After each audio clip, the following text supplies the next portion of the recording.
Hello, everybody. We are doing the Through Our Eyes podcast today. This, if you haven't been with us before, is a podcast where we highlight marginalised content creators, give a platform for their story, basically tackling taboos and all of the things that people don't really talk about. This came off of Paige's inspired baby, basically, of a stream series where groups of people are being brought in to chat about all sorts of shenanigans, be it LGBTQIA, be it health, be it being BIPOC, which is the next one. Would you like to tell us about that? Yes, so I'm actually going to be starting getting messages out to people tomorrow about the next Through Our Eyes stream. It's going to be around May 22nd, so that's a Saturday. So pretty much, exactly a month today. It's interviewing BIPOC creators, so Black, Indigenous, people of colour. We're also going to be supporting a BIPOC charity. We're just deciding which one, because there's myself and 5 other co-hosts, and we're all just trying to sort of choose the best, not too big, not too small charity who we think we can have the most impact raising for. But there's some already incredible people signed up, and I'm very excited to talk with them. And it's going to be a great time. It's going to be a fantastic time. So more will be coming out about that over time. But if anyone listening is wanting to take part and they hear this before the 22nd of May, you can get in touch with me on Twitter, which is Paige H. Harvey, or you can come find me on Discord or via the podcast or send a message to Drac, and I'm certain Drac can funnel it to me, and we can go from there. Yeah, and that goes for the podcast too. If you are a marginalised creator and you would like to be on the podcast at any point, we do have quite a lineup already, but we'll talk timings and stuffs. Then do get in contact with me, or join my Discord, or I don't know, harangue Sai, literally any way that you can find to contact one of us, and we'll talk about getting it sorted. But yes, I just did a shout out for Mouse, but I'm trying to do a shout out for Arthremus, who is my wonderful co-host. Hello, that's me. And today we have a very interesting chat lined up for you.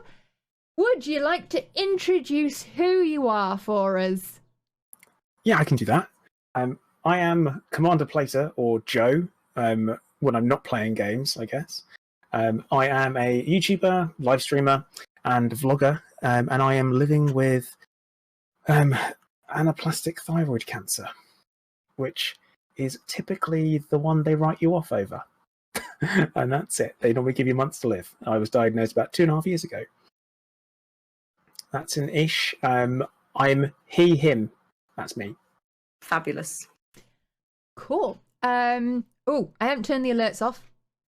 I was just about to say, so while we get into this, obviously this is going to be a very involved chat. Our alerts are off, which we've just done. Recording is going. There is one note I would like to make, and that is just to ask people in the chat, if you have any kind of pseudoscience or any kind of suggestions, please keep them to yourselves. And that goes for every single chat that we have. Like, Drac and I, yes, we've tried yoga. Yes, we've tried swimming pools. Yes, we've tried drinking nettle tea. I'm certain that Plater has had all these kinds of requests as well. When you have something medically wrong with you, just thinking positively ain't going to fix it. So if you have any kind of suggestions, we don't need to hear them right now. And I do mean that politely. You may think you're helping. It's not helpful, unfortunately. Yeah. Don't try and be the chat doctor. We, in our journeys through our various illnesses or issues or our trials and tribulations, we have probably been through every single option multiple times. While we're not medical doctors, we probably know enough about it ourselves to know what works for us and what doesn't. So as we always tell other people, be your own best advocate, and we are our own best advocates. Like, I'm not going to make any suggestions for Plater on how to live with cancer because I don't have cancer. I don't know. I'm not going to make any suggestions, to anyone else. Like, oh, have you tried this? It's like, well, I've never tried that, so why would I suggest it to somebody else? Like that. This is not how this works. So yes, as we say, and I know the mods are already on it and have very nicely said, if anyone does post anything like that and it's deleted, it's not because we don't appreciate that you are trying to be caring. It's that we've asked you not to. We know that it comes from a caring place, but it's trust me, we've already tried it. Anyway, so will you tell us your story? Sure. It's pretty long and it's pretty complicated. And Paige, I've got to say, that's probably the second time I've seen a black cat walk past you, and I had a Matrix moment. And I thought, it's a glitch in the Matrix, but no. No, this is just him walking around the rooms constantly. There's 2 doors on either side of me. Right. That would do it. Are you serious? So, I started my journey with thyroid cancer in 2014. I found a lump down here, quite a sizable lump, and I actually found that back in 2011. So, plot twist, time travel. Well, back in 2011, I go to a doctor, and at the time I was in the process of moving from London back to Hertfordshire, and they're like, well, there's no point I was making appointments for you. Here's a letter, take it to your GP. They gave me a letter. The letter was titled Suspected Cancer Form. Always a concern. So, took this letter to my GP, raw panic, started a new job having just moved house. And I go in and they arrange me having a biopsy done. Biopsy comes back clear, absolutely nothing wrong with it, normal. And it was identified as being what's called a polynodule goiter, which is fine. Something you don't have to worry about, very, very common, can be managed, and as long as it doesn't cause you any discomfort, doesn't have to have surgery for. Then 2014 comes around. I start having some weird things happen when I was trying to sleep. So sometimes I'd wake up and I couldn't swallow, and I was like going, kind of like almost gulping, and I couldn't breathe at certain points. We're like, okay, well, this is probably because of this. We'll go and talk to a doctor and just have it removed because obviously it's grown. Had another scan done, and they just went, cool, let's just have the operation. We'll remove half of your thyroid and go from there. And then 6 weeks later, I went in for my consultant appointment just to kind of have a chat with the surgeon and see how I was going, see how I was recovering. And I was going in there with I'm looking forward to getting back in the gym and lifting some weights. Can I start doing that today? And before I could even get into that conversation, he went with so have a look at the results and the lab work. And it's about an 80% chance you'll be fine, but there's about a 20% chance it could be thyroid cancer. I'm like, well, that's a punch in the gut. I'd gone back to work. I'd already been back at work for a couple of weeks, and I went back to work, and I was just like, I'm a mess. I've just been told there's a chance I have cancer when we thought this thing was fine. Well, time goes on. We have another bit of time, and I go back in 2 weeks later, and he drops the bombshell and says, "Oh, it's thyroid cancer, but don't worry, it's the good kind." Like, what? He's like, it's follicular thyroid cancer. If you wanted to pick a cancer, it would be this one. And I'm like, what? Like, this is something lots of doctors say to thyroid cancer patients. It's the good cancer to have. Very manageable, very treatable. We can cure this. We can get rid of this. All right. And I'm like, I'm ruined at this point. And I'm like, well, what happens now? He's like, well, what we need to do is we need to get you back in to remove the other half of your thyroid before we can start treatment. So I'm like, okay, so it's another surgery. Yes, it's another surgery. I'm like, oh god, like seriously? Like, yeah, it's another surgery. So cool, right? We prepare for that, and I went, when? He went, Friday, and it was literally like 4 days away. I'm like, you what? He went, I think we've waited long enough. So I basically go, I go back into work. I have a sit down, I have a cry with my boss, and I'm like, I've got cancer. I can't work today. I can't do it. And we then began the arrangements of me preparing everything for me to be off for another 2 weeks. They told me it was the good kind. I assumed everything would be fine. I go in and I have that surgery. That went just the same as the last one, except now I have to take a tablet every day to supplement what would be my thyroid function. At the same time, they arrange a CT scan. I go in for a CT scan only a week after my surgery and only a week after coming out of hospital. So I've still got my stitches across there, looking like Frankenstein's monster. I still can't really put my arms above my head comfortably because I'm worried about my neck tearing open, my head falling off backwards, and all this kind of ridiculous stuff. And the scan comes back. Eventually, I have the scan, and it comes back, and I'm sat there at my first consultant oncology appointment, and they go, "Oh yeah, a CT scan's brought up something in your lungs." So turns out it already spread to my lungs. So I was So at that point, we've got stage 4 follicular thyroid cancer. I begin treatment for that, which is radioactive iodine. So that's where you go into hospital and you take an iodine capsule of iodine 131, which is a radioactive isotope of iodine. Thyroid tissue is one of the only tissues in the body that absorbs iodine. The idea being is it absorbs the iodine, it gets incorporated into what its normal function, but it doesn't work. So it falls apart and the cells die. That's the gist of it. Very minimally invasive, low risk. You have a couple of days in hospital where you're in a lead-lined room. And then when you come home, you can't be near anyone for a few days. They give you some restrictions and they scan you and they're like, right, well, your reading is this many microsieverts, so we don't have to worry about this. But you can't go near children, you can't go near pregnant women, you can't go near pets. Have a cat now. So it's kind of like he had to go into a cattery for it, which is fine. It's something to do to go and get him after. But yeah, did 4 of those treatments over the course of maybe a year and a bit. Then I found another lump down here. So further along, original one was there. This one was further along here.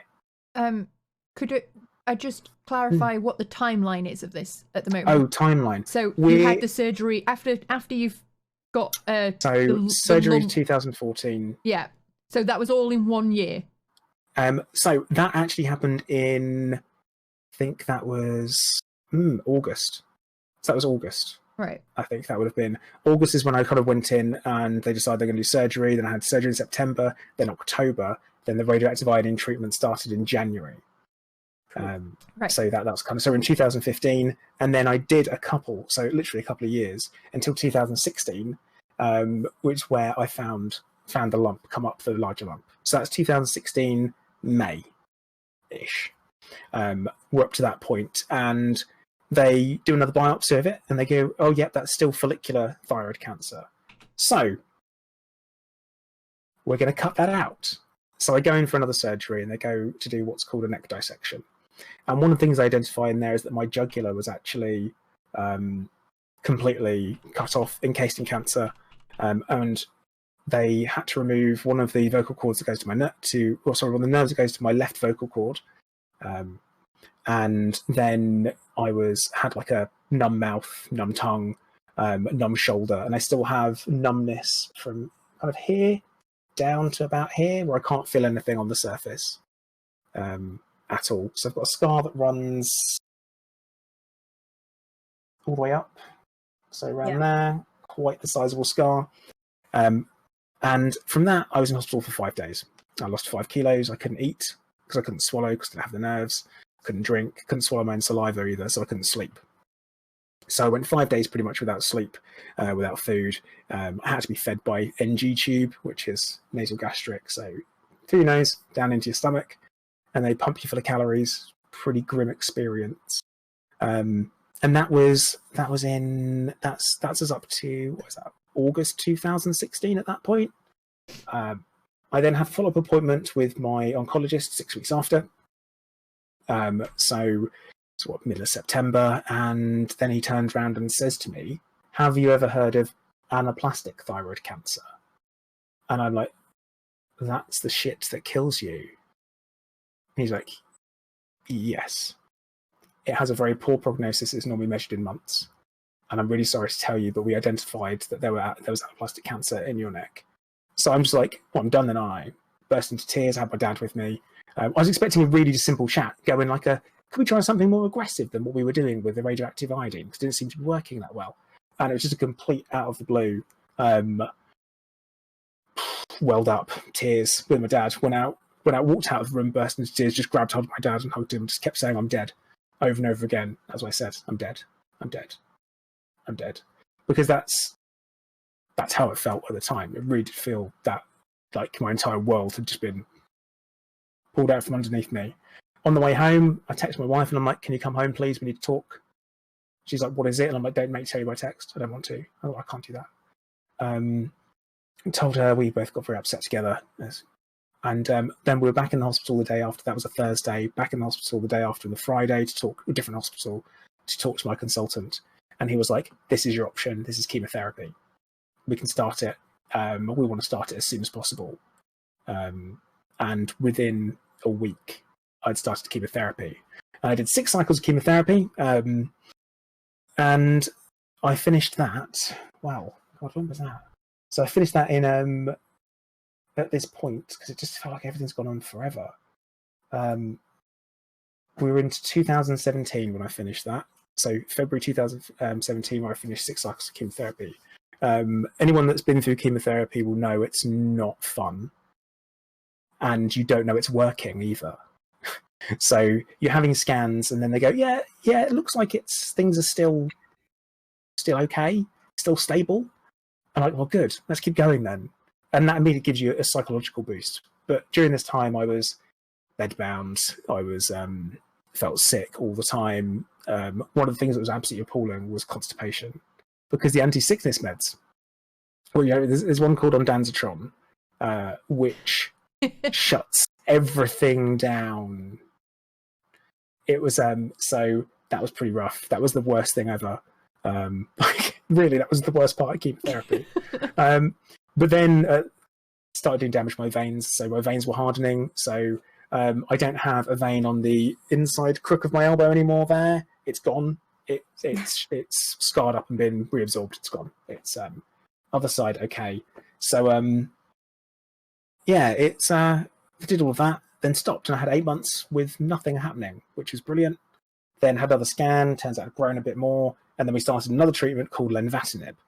This is a TKI, or a kinase inhibitor, which stops cancer cells from growing, dividing, and vascularizing. That's the idea behind it. That's what it's supposed to do.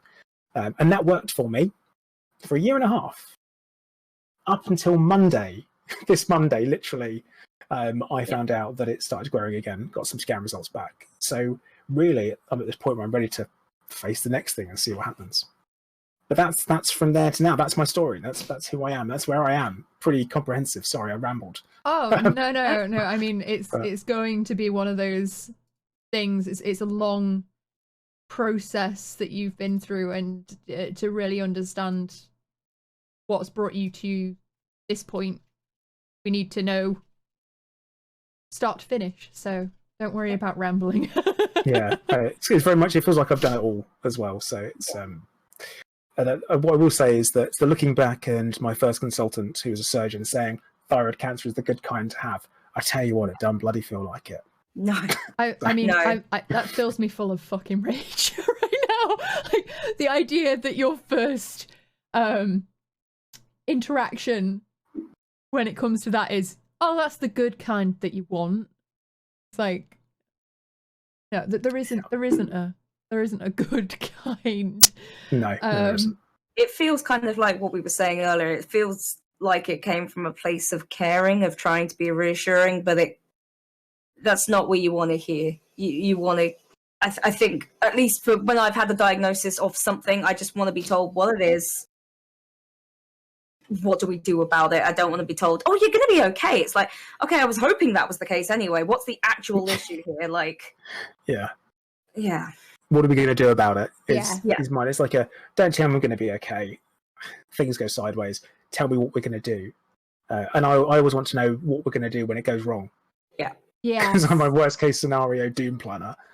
Which is one of the things that they don't seem to ever tackle, is the fact that anyone who's chronically ill, or even just like you're just visiting your doctor for a like minor illness, you want to know what happens if the first thing doesn't work, or if you don't find anything from the first thing, or just what the game plan is, because you want to have. I mean, I don't know about anyone else, but for me, I like to have at least a year, if not 5-year game plan of what the heck's going on.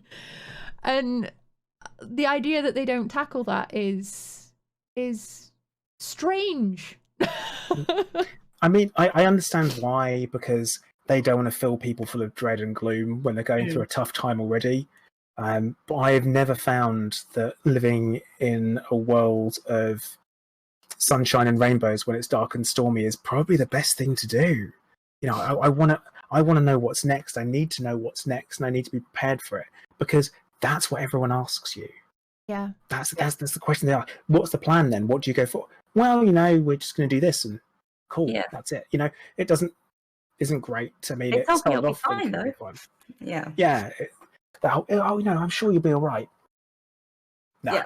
And that's why we always push for self advocacy on this podcast, because if the surgeon had left you with, oh, it's the good kind, so we'll sort it, it's like, cool.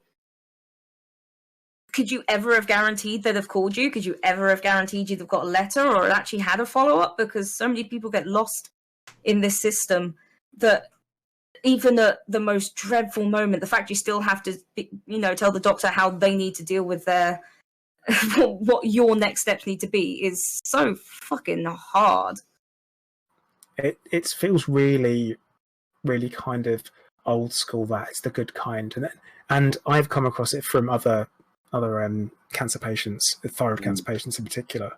On my vlog, I spoke about it. I put a video up saying, "Don't stop saying this." And it's a bunch of things that you should probably stop saying to someone who has cancer or terminal illness. Or you really need to just stop saying it. And one of them was the good kind of cancer, and I had comment after comment saying, "Yep, experienced this. Yep, mine one did this. They did that. Yeah." And some of the nurses are like, "Are they still saying that?" So yeah, they are. I'm like, oh god, they shake their heads. It's always the nurses who turn around and go, "What the fuck?" And you're like, "Oh, okay. I see you've recently done some training or read up on this. That's lovely. Can I talk to you?" No, apparently you're not allowed. Okay. Yep. Nurses are fucking amazing, and I do feel sad that they see all the shit that they can't actually say anything about. Well, depends where you go. True. You find some of the nurses are very brutal. Yeah. Mount Vernon Cancer Centre, they're great. They deal with people who have limited time, so I think, you know, you get to cut through some bullshit, and that's quite nice. Yeah. Right. So I'm probably going to be a bit teary-eyed through most of this. In general, it's quite triggering for me, which is something that I wanted to highlight for chat as well. If you find anything that is talked about during this podcast triggering, feel free to step away. Feel free to I did pull up that link if you need help, if you need someone to talk to. It's okay to feel uncomfortable or come back to it when you can, because this is one of those things where a lot of people have had someone in their life have some sort of experience with this. It's usually one of your relatives that you've had to experience it with, whether or not, whatever eventuality happened with that, it's still a very emotional topic. But yeah, the reason why I find it triggering is my granddad has prostate cancer, and the chemo has actually made him have chronic pain to a point where now he can't have the chemo. Right. And they're not treating it. So they're basically leaving him as a lost cause because of his age. because he's too weak for it. And this is one of the things that I find extremely frustrating, is that they have a scale of how worthy someone is of treatment for something like cancer. And I feel like this is something that's very close to home for a lot of people at the moment, because during a pandemic, they are being cutthroat with who classifies for what kinds of treatments and whether or not you're worth the time, whether it be you've got cancer or whether or not you've got chronic illness or whether or not you're disabled. That people are being treated as though they are expendable. And I know that it's something very close to Paige's heart as well recently, where it's just it's infuriating that during this time there's a whole bunch of people being treated as though they're less than human. They don't have the right to have that treatment. I don't know. What do you guys think? Do you want to take? Sorry, I was going to say, do you want to take a minute, Drac, and we can take this for a few minutes? It's okay. I'm. Yeah. Oh, you've got a cat now. You're fine. Cat delivery. That's how it works, isn't it? Yes, you're upset. You get a cat, and you're good. This one's turned up as well. Yeah. No, it's okay. It's, as I said, I'm going to get emotional because it's an emotional topic. Mm-hmm. And we should be emotional. And there's nothing wrong with it. Yeah. There's nothing wrong with being emotional. That goes to everyone, actually. Everyone who's watching. If ever you need a moment to have to cry or get upset or get angry, that's okay. But don't let it destroy you. That's the only thing. It's like, you can embrace the dark side, but don't let it corrupt you fully and take over. That's what it's like. It's as simple as that. It's about having some balance. And it's very hard to find people that have don't have emotional balance, who function well in all aspects of their life. You'll find that they're missing something. And it's actually, I'd much rather be a well-balanced emotional person than I would be someone who's super shut off from things and distant, but never shows a weak side. And now don't do that. Yeah. So, it's okay. It's okay to not be okay. It's okay to be angry. It's okay to experience and show emotion. If you the idea that you're not supposed to show any emotion is ludicrous, because if you're not supposed to show emotion about things like this, what the hell are you supposed to show emotion about? Emotional constipation is a real problem. Constipation in any form is a real problem. Yeah, we talked about that recently. Yeah, for sure, yeah. Oh Yep. dear. Yes. Right. Please nobody recommend prune juice. I will beat you. Fuck prune juice. Yeah. See, what's the nuclear option? That's why it's like, no, what have you got that's going to actually work? Oh, no. Yeah. I mean, let's talk about shit for a minute, I guess. But it's kind of like, during chemotherapy, I had to use suppositories. Yeah. And oh my god, it was the only thing, and I had to use it I don't know, only once after each cycle of chemotherapy, because it's the first day of chemo where you went in, had your infusions. They would give you all of the anti-sickness stuff, and if I didn't take the first cycle, no one warned me. They didn't warn me. They're like, oh yeah, we do find people get constipated. Well, why the fuck didn't you give me anything or warn me? Come on. I'm there at 4:00 in the morning, sitting on the toilet, scrabbling around like I'm trying to power a Flintstones car, and I'm like, this is awful. Yeah. And then I eventually went, okay, right, we'll put something up. 15 minutes, boom, done, relief, perfect. Everything's back to normal now. And I knew that for the second cycle. So I identify with that so much, in the sense of having an illness where they give you all of the things that, part of my illness gives me constipation, right? Let's just put it out there. And then they give you all of the things that give you constipation. So yeah. And then they never give you anything to solve the constipation. Yeah, the painkillers they give me cause severe constipation because, I mean, it metabolizes into morphine in the stomach, and I take 8 of those a day. And they don't tell you, and they don't prescribe you anything either. And buying your own constipation medication isn't cheap. No. Because it's all got a brand name. Yeah. And it tastes like dirt. They gave me 3 different types. They gave me Movicol, sodium doxysulfate, and Senna. And they were like, Senna can be a bit brutal, can be a bit rough, a little bit forceful. So you're better off you having the Movicol if you can have the Movicol. And one of my problems during chemo is that I felt so sick that I couldn't get enough in. So I was like, I'm only having like 1 sachet a day. Well, that's not enough for it to work. It's like, you're fucking telling me. Like, I'm the one who is literally just bloating up because I'm full of food. I'm still getting hungry. I've got to put food in, but I'm not coming out. But there are some things that just don't quite. It's too late. Like once you're solidly bunged up, it's too late. Yeah. It's too late for Senna. Senna can only do so much. Yeah, it's very much a preemptive thing, really. That's why, I recommend it, because if you're on a medication that constantly gives you constipation, you just have to make sure you take that when you can.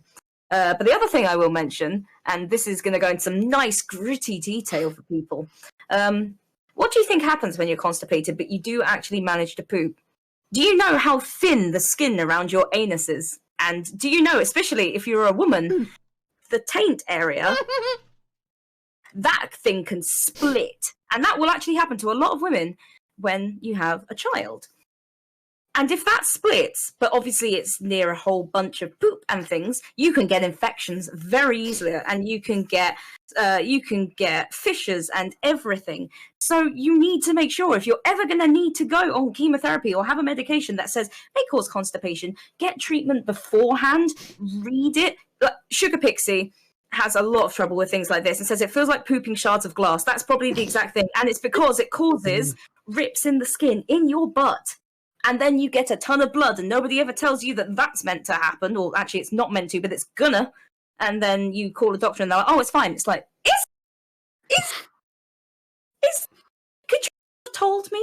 Could you not have prescribed something? No, okay, fine. So yes, that's that's why you can't just live with constipation if it gets that bad. It will get that bad. Really need to put like a simplified warning label on medications that isn't the giant like list that you're not supposed to read, because you could potentially think that you're going to get half of those things, and it's like, okay, just put a nice friendly user friendly version on it. It's like, you're probably gonna get constipated. Don't worry about it. Especially when they're like, read the leaflet, and you read the leaflet, it's like, may cause death, and it's like, enough of that. Like, Jesus. It's like, great, I'm not, maybe I'm not going to read this. It's like, may cause this, and it's like, yeah, but 1 in 40,000 people. It's like, it doesn't put the statistics on there. It's just low cause of death. It's like, well, do I really need this painkiller? Either way, that's just a fun little segue into butt issues. But something with medications that you want to be careful of. Surprise side effects are not the best side effects. No. Right, so I feel like this leads us into our next question of what has helped you come to terms with your diagnosis and the symptoms you experience? Even the surprise ones. Even the surprise ones. Well, to be honest, they're all surprise ones, really. But I have never felt unwell from having cancer. Never. Before I was diagnosed, I was in the gym 6 times a week, lifting weights. I was strong. I was getting lean. I had meal plans. I used to make all my meals on a Thursday, put them in tubs, have them for the week. I would literally cook. Was it 42 meals in one day? Make them all, get them all ready, boom, in the fridge. Great. Then down the gym. This is the workout plan. I was that kind of person. Felt absolutely great until I was like, until then. And that was the only symptom I've ever had. So and all this time it was in my lungs already. So I had no way of knowing. So I've had very little in the way of symptoms from cancer itself, but the symptoms I've had are from treatment. And this is often one of the things that causes a lot of misunderstanding and misinformation about treatments. like chemotherapy kills people, for example. And it's like, well, look, chemotherapy can weaken you, yes, but what is made of you? Cancer. So that's the point. If it's tough enough to put you down, it's tough enough to put the cancer down. That's the idea behind it. It's setting fire to the lawn to get rid of the weeds. That's great. Understand that. And that's things like that I do. It's like, it makes perfect sense, is that, yeah, cancer's like weeds, shouldn't be there. You burn the lawn, great, everything dies off, but then the grass goes back. And that's the hope behind it. So I put things in those little bits of context for me to help get my head around what I'm going through and what I'm dealing with. And it's kind of like, right, how can I turn what is essentially a micro problem into a macro solution? I look at it in a bigger way that is very easy to explain to people. And I love analogies and metaphors. I think they're amazing. They are so useful. So useful. And I do a lot of that. And I used to be a professional fighter. So I used to kickbox, and that used to be my job. I was, I used to teach, I used to fight, and I used to compete. And I competed in the World Championships in 2011. And I was on the English team. I was decent, top 8 of my weight class for that year. Like, pretty cool. So for me, I'm like, mentally, that's it. It's a fight. So hands up. What do you need to do? Do I need to train myself for anything? Well, yeah, if I know I'm going to be going into chemotherapy again, which right now is a very real option, I need to start building my body back up as quickly as possible. I need to start putting in as much, much protein, carbs, no fat, vegetables in, make sure, like, trying to put some weight on, put some bulk on, and the same with some muscle, because that's going to be the first thing that goes. So for me, I'm like, right, how can I fight the side effects in that way, and how can I move forward? One of the side effects I've really suffered with from one of the medications I've been on for the year and a half, the lenvatinib, is diarrhea. We're talking about constipation. Well, now I'm completely the other direction. And to the point where I lost 20 kilos over that year and a half. And, I went into it and I was 90 kilos. Never been that heavy before. So I was too heavy. But now I'm too light. Yeah. So I had no energy because of it. And I've only recently, over the last kind of month or so, hit that, right, let's see what I can put in. And, that doesn't give me problems. So yeah, I switched to things like, well, whenever I felt really bad, I'd have rice and that would be okay. So let's have rice and let's have a lean protein with it, just some chicken. That's great. That stayed in. Can I start building on that and pushing things out and testing things and being super aware of what I'm eating? See, does that depend on how I feel and stuff like that? So I really focus on some evidence-based planning. I perform my own experiments at home with what I eat to see if that makes a difference. And it seems to have made a lot of difference. Like me a month ago, I wouldn't be doing this now. I'd be too tired. Or I'd be sitting there going, yeah, okay, feeling really, really sick because of the nausea and all that kind of stuff. So that has really helped.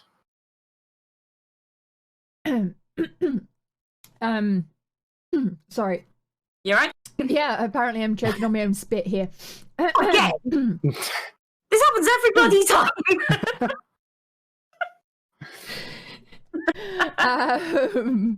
Right. I was going to ask, you said that you've very recently, Monday, been and had more news. How are you dealing and coping with that? Well, on Monday, I was feeling really rough anyway, because I had like a really dodgy stomach, because I'd had a takeaway and it was a mistake. That whatever was in the meat was too spicy and it ruined me. So I was feeling pretty rough, and I got the news, and obviously I sit down and talk to my wife about it immediately, because it was a phone call. So I'm lying in bed, got to get the phone call, answer it, talk about it, and immediately I know it's bad news because the oncologist is umming and ahhing and stuttering all over the shop. I'm like, yeah, spit it out. Like, I've already waited 3 weeks for the scan results. I think now's a good time for you to spit it out and get it out. And he tells me, and so I'm like, okay, cool. Well, guess we'll build a plan. Up, and we'll look at all of the options. First thing for me is immediately I've got to go and tell everyone that I need to. So it goes: parents, brothers, friends, sit on it. make sure all of them have read, responded, and understand it before I go and tell everyone else. Then I decide it's time to have a shower, and I go in the shower and I put some music on and I cry. That's a pretty standard thing. Get really upset. Some of it's anger that can't come out any other way. Where I'm just like, I am so like, how did I get here? So I start thinking about how I got here, and I'm like, yeah, it's a pretty long story. Yeah, and it sucks. It is what it is, but it's down to blind chance. You know, it wasn't anything I did, and I know that. I know it wasn't anything I did, so I can't pinpoint a moment and say, that's because you did this. It's not like that. Like, they still don't know the cause of thyroid cancer at all. I've got some theories, but only theories without any evidence behind them. So I can't put my finger on anything, and it just comes down to right, I know that I'll distract myself, and the back end of my brain will sort it out. When I come back around to talking about it, I can talk much more calmly about it, focused, and I like the clear path of what happens next. And there is a clear path currently, so that helps. Of course, once you come to the end of that clear path, then it's the unknown, and that's where things are scary, because you can't plan for an unknown like that. It's completely out there. So, but yeah, that's typically what I try and do. Can be difficult though. Sorry, my brain keeps on just switching off as I look at writing. Every time I look at my questions, my brain just goes meh. Right. I wanted to take a brief interlude in between all of the heavy stuff, which I feel like will benefit everyone involved if you actually tell us a story that brings you great joy.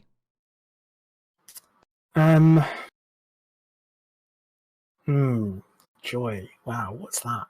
It's been years. No, that's not true. But there was some. I've got one about Plater as well. Uh-oh. Is that Beat Saber related? It is Beat Saber related. It is. I haven't played that for months. But one of the particularly entertaining things that I have really and enjoyable things that I've managed to do is I've made some really good friends online, and spending time with those friends has been amazing. And we did something where, based around my Discord community and my YouTube channel for gaming, one of the games that I play a lot of is Elite Dangerous, which I think people know about. I might have heard of. Paige, I don't know if you've heard of it. No, just once or twice. Don't know how Paige would have heard anything like that. No, yeah, I know. What's that about? Hey. But yeah, so around that we have a squadron and stuff, and I arranged a meetup, and we put a meetup together. We said, right, picked a date, picked a place, picked a time, and went, everyone be there. I'm not buying the drinks, just so you know. I'm not buying your food either, but we've got a table booked. That's it.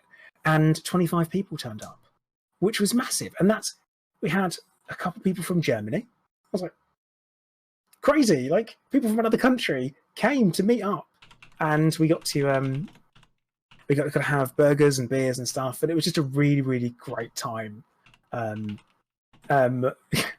Hunter in the chat there saying PloidCon. Yep, it was PloidCon 1, and it was fantastic because it was just a really, really great, relaxing time. And I had only finished chemotherapy 6 weeks before that, so that was a real I hadn't drunk at all during chemo because I couldn't do it, and it was just great. It was absolutely amazing. And then we did another one, like a follow-up one, which was called PloidCon 2, The Drunkening.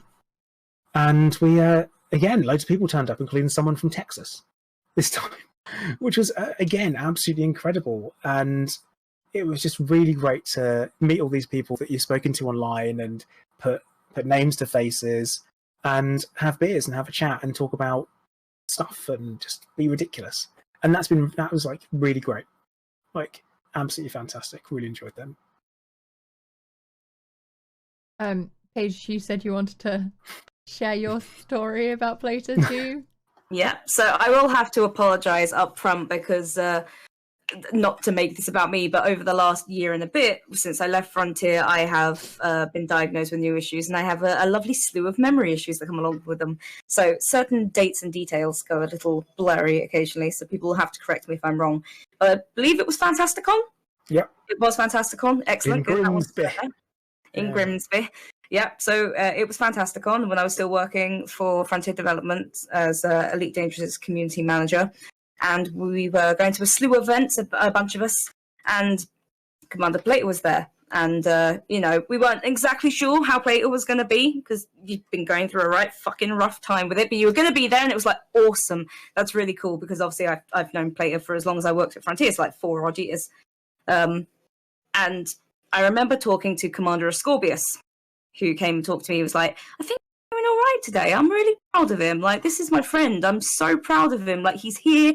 I know he hasn't felt too good today, but, like, it makes me so happy to see him. And I was like, mate, you're an amazing friend. Of course he's doing okay if his friends are here to rally around him. And then somebody brought up playing Beat Saber in VR. And this dude who we thought was going to have a little bit of a rough day was like, I'll play. And this entire group of people at this event all crowded round to watch one man we'd see go through so much bullshit and live with a terminal diagnosis with all his friends around him, just kicking the ass of VR games, when most of us who were pretty much, well and able-bodied, but just stood there going, I'm out of breath just fucking looking at this. My God. And then you and I sat down for a good hour or so afterwards. People kept coming to try up and talk to me. I'm like, no, I'm busy. Like, we're having a conversation. Yeah. Sorry. But that was, and I try not to use the words inspiration that often, because around disability and illness, you hear a lot of inspiration porn, like, oh, you're so inspirational. No. As somebody who lives for something like that, that's not what I mean. But it was inspirational to me, who had arrived with a bucket full of medications and walking sticks and, all the stuff I'd left in my room because I was too embarrassed to bring it with me, to see somebody like Plater, who was having a little bit of a rough day, be surrounded by people that loved him, still kicking ass and doing the things that he enjoyed and making time for others. And it gave me a little bit more strength to manage that day. Oh, I don't know what else to say to that. Oh. the people saying that you're an inspiration is, I'm always confused by that, because I am so like, I was like, really? Me? But I'm a dickhead. What do you want? I'm like, I speak my mind. Sometimes it's offensive, and I don't care. And it's like, but that's how I feel right there and then in that moment, or I wouldn't say it. And that whole kind of when people say, it's inspirational, or you said exactly how I feel. I couldn't have put it any better, or I didn't realize that other people felt that way. I was like, yeah, I just keep saying stuff. So it blows my mind. Absolutely blows my mind. Why I try to only use that when it's like, no, something that actually caused an action. That to me is inspirational. There's a difference very much between somebody else's story making you feel good when it's not for you, and somebody else inspiring you to be better or to do something yourself. I think that's where the real difference lies. But yeah, that's why I always just remember that one. Just like, and again, I'm going to embarrass him when he hears this, but Scorb's face, I have never seen such platonic love on a man's face. I have never seen somebody be so proud. And like, he was following you around like a little lost puppy. And oh, I love Scorby. I still love Scorby. And we don't chat as much anymore, just because we've both been ridiculously busy and COVID is COVID. But just the look on his face told me everything I needed to know. There's another funny story about Fantasticon, which I really hope this gets back to Scorb, because this is absolutely, I feel like this is slowly becoming like the poo cast, but this is so I'm standing there with a group of people, and I'd been drinking that day, and I never really drink. I don't drink anymore. And it's like a few hours in, a few beers in, I'm feeling up at this point. Haven't hit that slump. I'm like, yeah, this is great. And then I get a I'm standing there chatting to people, having a laugh, or talking about Elite Dangerous, or talking about some streaming, or that kind of stuff. And I get a missed call, and I'm like, "Oh, it's Scorb. What did he want?" And then I see I've got a couple of messages, and it's mate, I've run out of toilet paper. And this is taking place in a sports centre. Yeah. It's open, and people are in and out swimming. People are there, using the gym and stuff, and they're going in and out the toilet and stuff. And I'm like, I go, "Excuse me, everyone," and I just walk straight off, phone in hand, burst open the toilet door, and I'm like, "Which one are you in?" He went, "The middle one." And I check one of the toilet stalls is full. One of them I leave around the corner. I was like, "Come on over," and lob it over.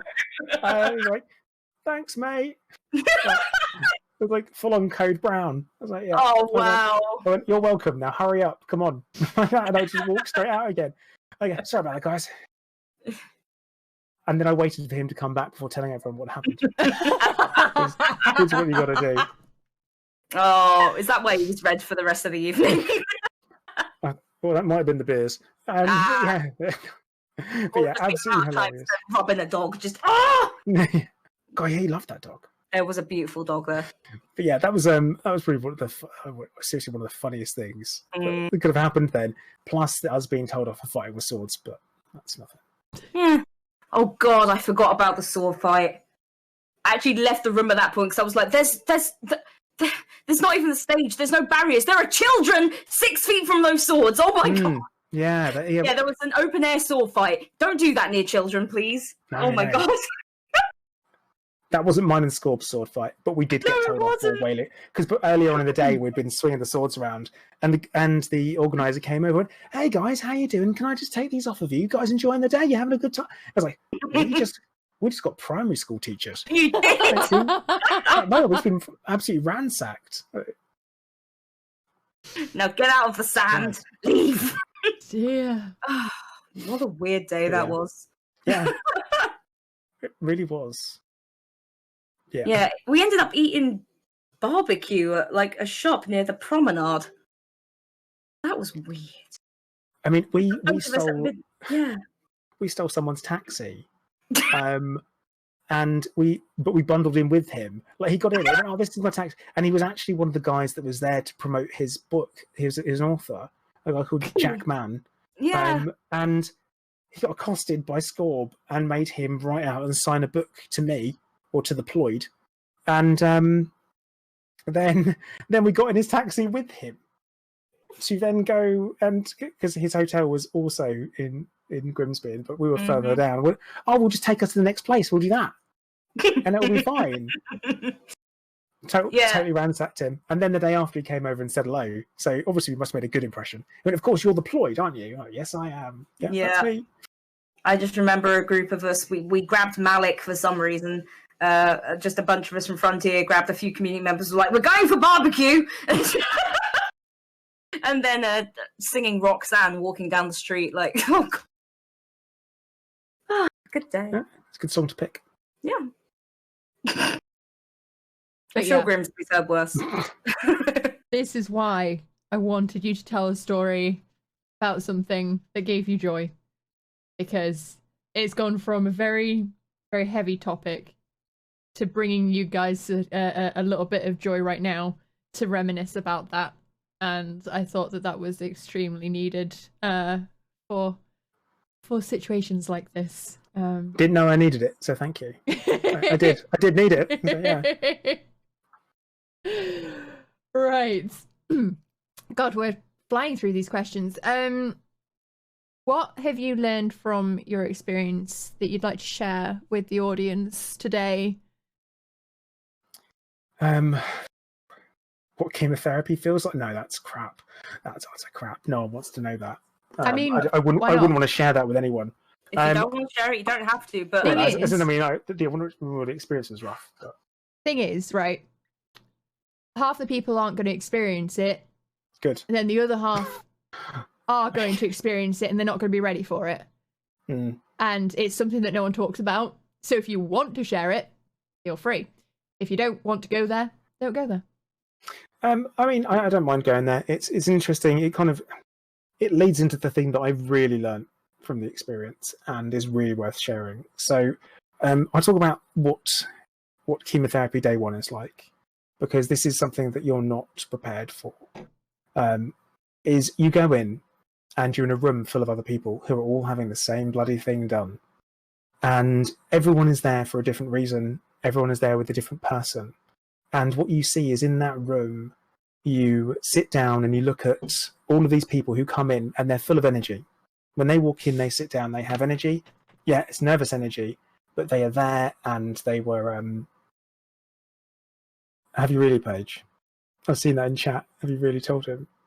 He knows I tell the story. So anyway, so you walk in, you sit down, and you're on a chemo couch. We call it. And it's basically it's just like a lazy boy chair. You know, you sit in it, and before anyone else arrives, that is the quietest moment you'll have all day. The rest of the day will be full of being woken up, being jabbed with needles, being beeped at by machines, and being asked, "You all right? You okay? Do you need anything? Do you want a drink? Do you want a cup of tea? Do you want a sandwich?" And it goes on. And yeah, if you walk in, you sit down, they put a cannula in, they then hook you up, and they immediately begin pumping you full of fluids because they just assume you're not hydrated enough. Immediately get it in to protect your kidneys and protect your liver. Start pumping you full of it. Then they hang up the first bag of drugs. And whilst they're prepping that, they give you a bunch of tablets to take. They're all anti-sickness, and you take them and you sit there and you prepare, and it's like being infused with the worst hangover you can possibly imagine. The worst hangover you can possibly imagine. And I can pinpoint the exact time when I start to feel sick during it as well. It's literally when I first go and pee, because I was on this, the protocol that I was on for chemotherapy was aggressive, very aggressive. It's like the strongest one they had, really. But all this time, you're looking around the room, and you want to see how other people are handling it. Because you kind of want to gauge. And you do. You want to gauge how you're handling it compared to other people. And, 2 hours in, I can barely stand up straight because I feel so awful. But you're being pumped full of fluid, so you have to get up and you have to walk to the toilet. And you've got your drip stand and you're dragging it around. And you're having to queue for these 2 toilets that there are, because that's all there is. But it's an entire room full of people. And every 10 minutes, there's this beeping from the... from the drips, because they've got like a pump and they pump it in, and constantly, and the nurses don't come because they're so busy going around other people. And you've got your cannula in, you're lying there, you can't get comfortable, you're feeling worse and worse and worse, so you might fall asleep and have a nap, but you wake up feeling worse, and that is guaranteed for it. And what you do is you watch people and you see their loved ones sat next to them, and you see them you see them with their look of despair on their faces, looking at their loved ones, knowing there's nothing that they can do. And it's just really tough to see, but you realise that they're looking back at you and they're thinking the same thing. But you've got some people that have been there and done it before, and they're prepared. And someone will walk in, come straight in, pop in, chop down, go, let's go, offer the port up because they've been going through it for such a long time. Now let's do this, and then they start sucking on their ice lollies. I'm like, why didn't I bring an ice lolly? Like, it's a really good idea. Why didn't I do that? And, you've got all this going through, and it's going through. And then you come towards the end of the day, and I was first one in, last one out. I was there from 9 a.m. till 6:30 for that day. And you'd see all the staff switch over, and you'd see it switch over twice. And then you'd just be... Then you're ready to go. And you're desperate to go, and you feel awful. But then my parents would walk in with a bucket and be like, "Got the bucket?" I was like, "Cool, we've got the bucket." And we've got the bucket, that's awesome. But the thing that you learn about chemotherapy, and I did that 6 times, but 3 weeks apart. But whilst at home, you're taking tablets, and that first 10 days of chemotherapy is awful. After those 10 days, you start to feel like a normal person again. So just, you've got like another 11 days before you have to go through it all again. But what you really learn from it is that you are stronger than you realise. Like, the mind will give out far earlier than the human body will. And that is a huge, huge learn, is that if you can take it mentally, physically, you can take it. And that is a huge, huge learn, because you start finding yourself like, hang on, yeah, I can do this. It's all right, actually, I did the first one, so that means I can do the second one, and the third one, fourth one, fifth one, sixth one.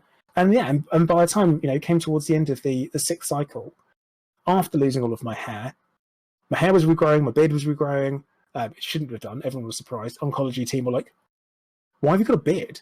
I was like, I don't know. I shaved it off. It fell out. It started falling out, so I shaved it off. And it's like, actually, I can do this. I can handle this. I'm feeling so much stronger mentally because I know the end is in sight and I know I can keep pushing forward. And that's what you learn, that you are so much stronger than you realize. And that can go to anyone out there, is that you are stronger than you realize. Whatever you're going through, you are strong enough. Like, you definitely are. How's that? Bam! Like that. Good. I mean, yeah, I totally agree. Right. I think we're just taking a moment to digest. Yeah, it's a lot, isn't it? It's heavy. It is heavy, I know. No, not necessarily heavy, more just like, no, that does ring true. Very much so. I do also like the comment in chat of, it would be weirder if you hadn't had a beard beforehand. And then Yeah, just it would Suddenly be got one, yeah. When my hair started growing back, it started growing back black. And I don't know if you can tell, this ain't black. So No, that was a way. very, very confusing thing. My wife was worried. She was like, why's your hair growing back black?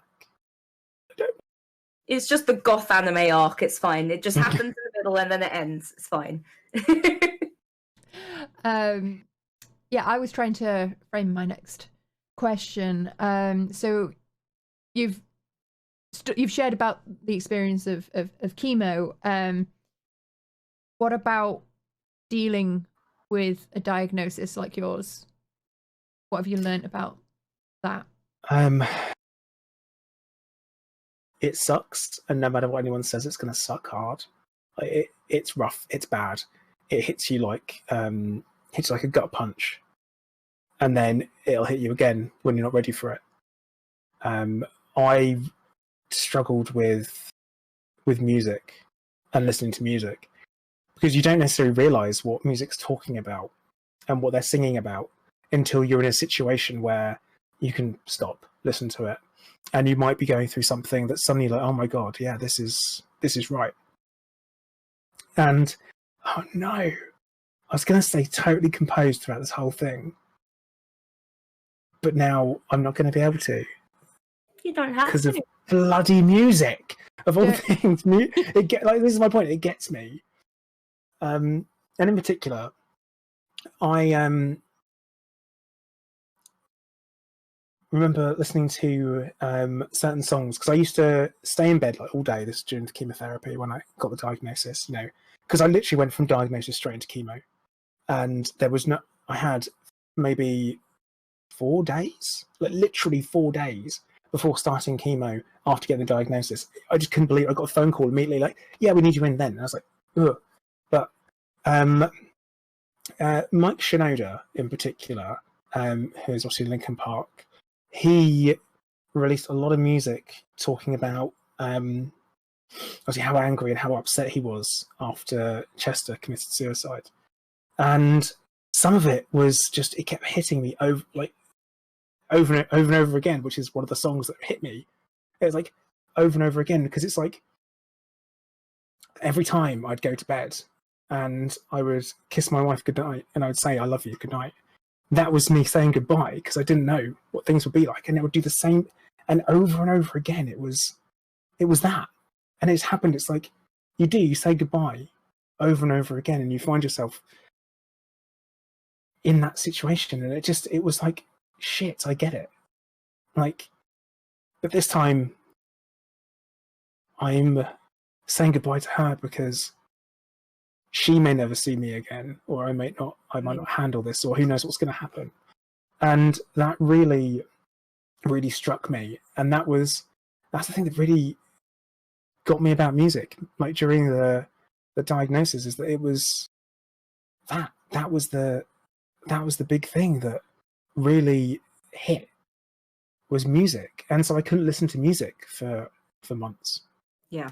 After I just couldn't, and yeah, it took me a long time to get my head around it and realize that maybe I am going to be around a bit longer than I thought. And I have been by now, You know, I'm not supposed to be here, really. That's kind of, I have that feeling every now and then. But I try not to beat myself up about it. But yeah, God, sorry, that's a tangent. That's a proper tangent. Because that wasn't the question you asked. But it's the question I answered. I mean, apparently. it's relevant. No, it was, I say music is its tough moments, but in particular, I say that there's just that the music produced by Mike Shinoda during that time, talking about the anger, and I got it because I was angry. I was so angry because I just felt like I'd been betrayed by my own body, just utterly stabbed in the back, well, in the chest, and it was like, you know, hey, guess what? You're not having a life now. It's like, well, fuck you, I am. So watch me, I'm doing it, and that's what helped. You know, bit of anger. I always say that anger is the thing that got me out of bed during chemo, but love is the thing that made me want to do it. So that's you can use negative emotions, positively. Mm-hmm. But yeah. Are you okay, Paige? Oh yeah, I'm fine. I cry at freaking everything. The amount of times I've scared my boss in a meeting because he's like, so I've got some feedback, and I'm just like, no, it's fine. I'm absolutely fine. It's just I get emotional. Are you good to continue later, or? Yeah. Why not? The thing is that not talking about it is exactly what you don't need. Mm. Talking about it is good, because now I'm speaking about it, I've shared it, I've helped some people understand what I'm going through, and me talking about it helps me process too. It's good. Talk to people, it's good. Emotional constipation is bad. Yeah. Fact. That's our second slogan now. Be your own advocate, and constipation in any form is bad. Yes, excellent. Yeah. I'm getting that on a t-shirt. No, you need it on a pair of like booty shorts. Oh dear. Right. What would you like the audience to know about how people respond to cancer patients? Let's face it, it's awkward, isn't it? Talking about it. People ask how you are, people offer you help, but they kind of want you to say, yeah, I'm doing all right, and I'll let you know. but no one ever expects you to be like, I'm actually having a really bad day, or oh god, I feel rough, or you wouldn't believe this, I'm constipated again. You know, like that kind of thing. It's like they wouldn't. That was hard to time to make sure you're taking a mouthful of drink. You know, that was really freaking hard. And it's people. We ask and we're like, brace, and they brace for that answer. And depending on who you're talking to, sometimes you go, yeah, I'm doing all right, and you put your smile on.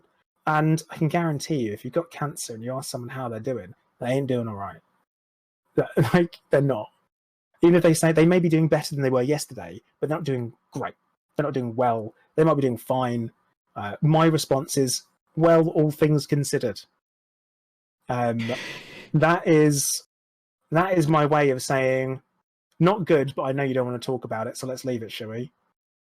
That's a very distinct. We know. It's unwritten. It's unspoken, unwritten, but we all know at that point.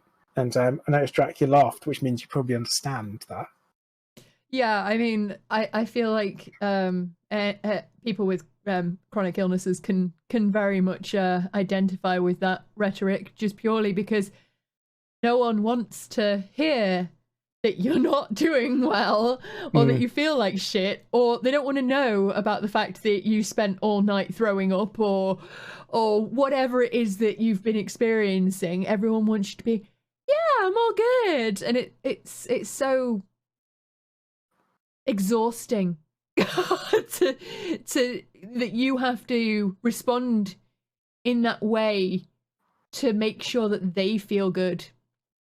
And putting on the face is just something that we do because we don't want to burden people, and we don't want to show the cracks. And it's like we're burdening people, but they're really should be taking more consideration about how you're doing with your situation, whether it be an illness, it be a diagnosis, it be just having a bad day. Like, you should be able to go, I'm having a bad day, and this is what's causing it, and it's shit. I think as well, part of it is people want to. Well, we're all from the same country or same sort of area, and a lot of sort of British people tend to be polite, but we don't want to have any commitments because then we have to actually do something about it, and fuck that. And so it's how are you? Oh, I'm sorry to hear that. But at the same time, when you then apply it to chronic or terminal illness, I think with the people that we're close to, we want to protect them. We don't want to have to say, oh, actually, I'm doing so bad, because that other person will try and be like, well, what can I do? And it's like, I don't want you to do anything, but I don't want to tell you that because that feels like I just want you to go away. And that's not what I want, but I don't have the energy to tell you what I do want, because like, obviously I haven't seen my parents in nearly a year. They live pretty close, but they're disabled as well. And so they're like, oh, how are you doing? And I'm like, I really appreciate you reaching out, but I don't want to talk right now, because I know if I tell you, you're going to be like, what can I do? I'm like, you can stay at home. You're disabled too. Fuck off. Like, I know you mean well, but this isn't helping any of us, and I'm too tired to explain that. So I'm fine. It's like,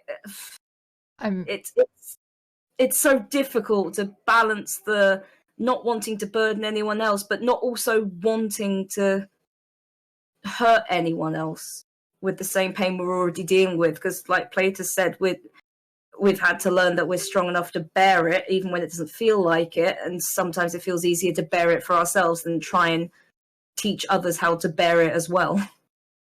Yeah, it's been a very enlightening experience interacting with my grandparents with my granddad's diagnosis, because he was very similar to you, Plater, in the fact that he didn't have any symptoms of the actual cancer, and has been fine up until this chemo treatment. And he's had previous treatments and it's all been fine. It's just this chemo treatment. And his drastic change in health and the depression and the anxiety that have kicked in with it, and the need for all of these various levels of care that he never had before, and the painkillers, and suddenly he now understands what going through my pain and my all of my experiences and all my hospital visits previously, he now suddenly has switched from that whole, oh, it'll be fine, to it fucking sucks, it sucks. And it's that same feeling of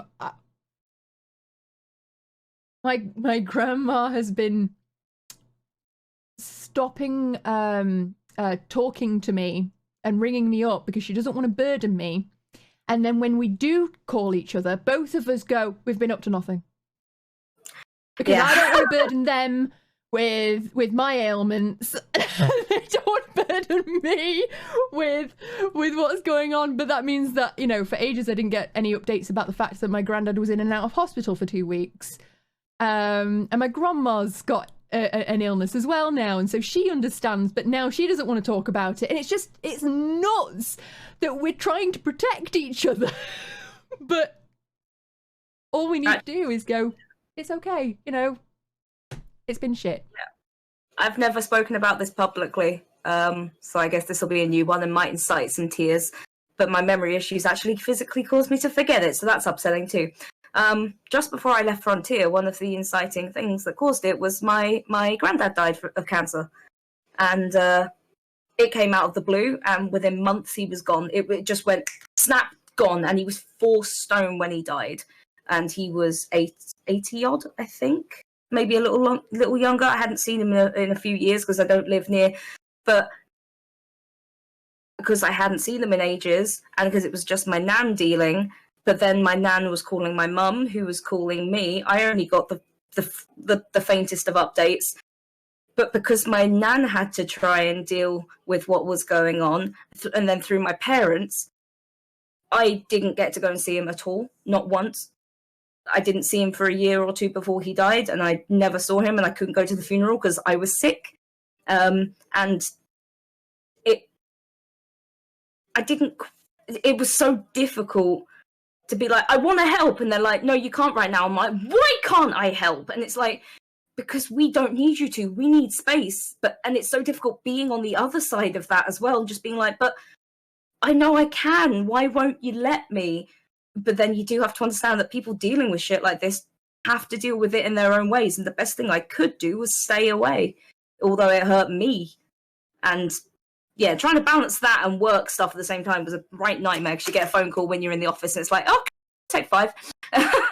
But that's why I do understand how both sides feel.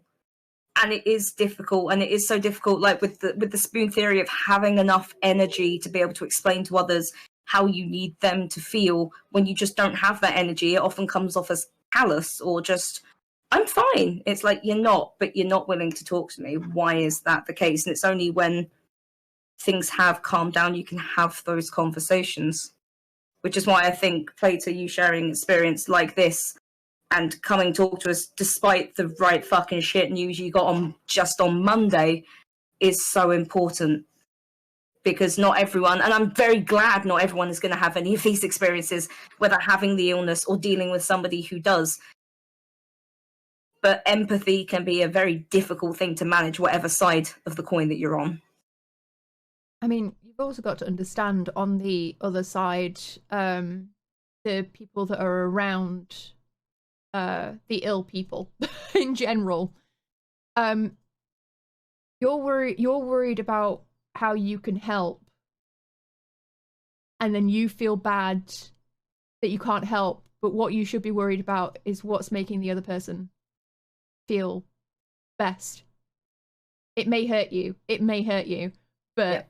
You've got to be of the mindset that whatever you can do, even if that's not do anything and leave them alone, or, you know, not ask them, how are you? Or not ask them, like, how's it going? And, oh, are you cured? Or, you know, oh, you look good today. Or, you know, oh, you don't look sick. If it's any of these things. Oh my God, I get that so often. I get that really often. Yeah. So you don't look sick. So cool. Well, do you want to shout that at my lungs and hopefully the cancer will fuck off, or do you, like? And the thing is that's the initial triggered emotional response. But realistically, it does come from a place of positivity. It's just unfortunately the message is difficult to get across, and I think that is something people really struggle with, is the ability to know what to say, saying the right thing and saying it in the right way. Because saying that someone looks good and someone looks healthy is normally really good, isn't it? It's a positive thing to say. You look healthy. Well, thanks. I've been looking after myself. You know, I look all right. You know, I've been down the gym. I've been doing this. But you don't necessarily know someone's emotional state and what's going on inside their head when you say it, and they're like, well, still dying of cancer though. And you don't say that out loud. You don't say it out loud, but God, it goes through your head that don't say this, and you come back to, oh, thanks, because you don't want to be the ungrateful person, do you? As well, because people don't know what to say, so the last thing you want to do is discourage them from saying anything at all. And at the same time, people are going to offer help, and some of them don't want you to accept it because that's suddenly effort. Yep. And it sounds awful, but this is like people who are normally further out of your social circle, not those who are tight and close. Like my parents offer me help. They know I'm going to say yes, and they are offering me exactly what I need. But it's taken us a long time to get there. because I had to go, I don't really need anything. I had this being on it, and that was my point. I'm just going to be honest. I'd be open, honest, blunt, and that's it. And that's how I've decided to treat cancer, and that's how I've tried to treat everyone that's spoken to me or interacted with me about it. Is I will be open, I'll be honest, I'll be blunt. There is a stigma around it, and stigma of people offering help or even asking for help, and that shouldn't be there. It needs to go. You know, offer help if you've got help to give. Make sure you're available for that help. You know, you don't have to give examples. You know, you don't have to give examples. You know, some people say, "Oh, you know, if you need help getting to hospital appointments, let me know." It's like, okay, that's a good example. I might actually need help with that. Yeah, that is something. Or, oh, if you have anything heavy that needs moving, let me know. It's like, actually, yeah, I'm nowhere near as strong as I used to be. I probably would need some help. My parents came over and helped us to do some sanding in our hallway. I couldn't do it. Or I started doing it, got a nosebleed halfway through and got dizzy and had to sit down and felt really sick because I just started my medication. So I was like, yeah, actually, good thing you came over. It's like really, really handy. Or hey, let's bring you some lunch. I like food. I need to eat. That is good. Yeah, stuff like that. That's some really great examples of help. If people have something physical that needs doing, hey, why don't I come over and, you know, help you out? By help you out, I mean do most of it for you. Or hey, we'll come round for some lunch. Bring lunch. You know, what do you want? I'll bring it. That kind of thing. That's some great examples of good help that you can provide. Food, always a good option, unless the person's got some kind of dietary requirement, and then you ask them what they want. One of the things that I saw is a good way of getting around the whole, oh, you're looking good today, or you're looking better, and stuff like that, is to be like, skin's glowing today, or your shirt that shirt really suits you, or something that is neutral enough that it's not going, you look better despite your illness, or you look like you're getting better, so you must not be that bad anymore. Something along those lines, where it's like, oh, hey, your beard really suits you. Like, anything that's just, it is still complimentary. You're still getting that point across, but you're not having that, like, connotation of, yeah, well, you know, you don't look sick, so I can treat you differently.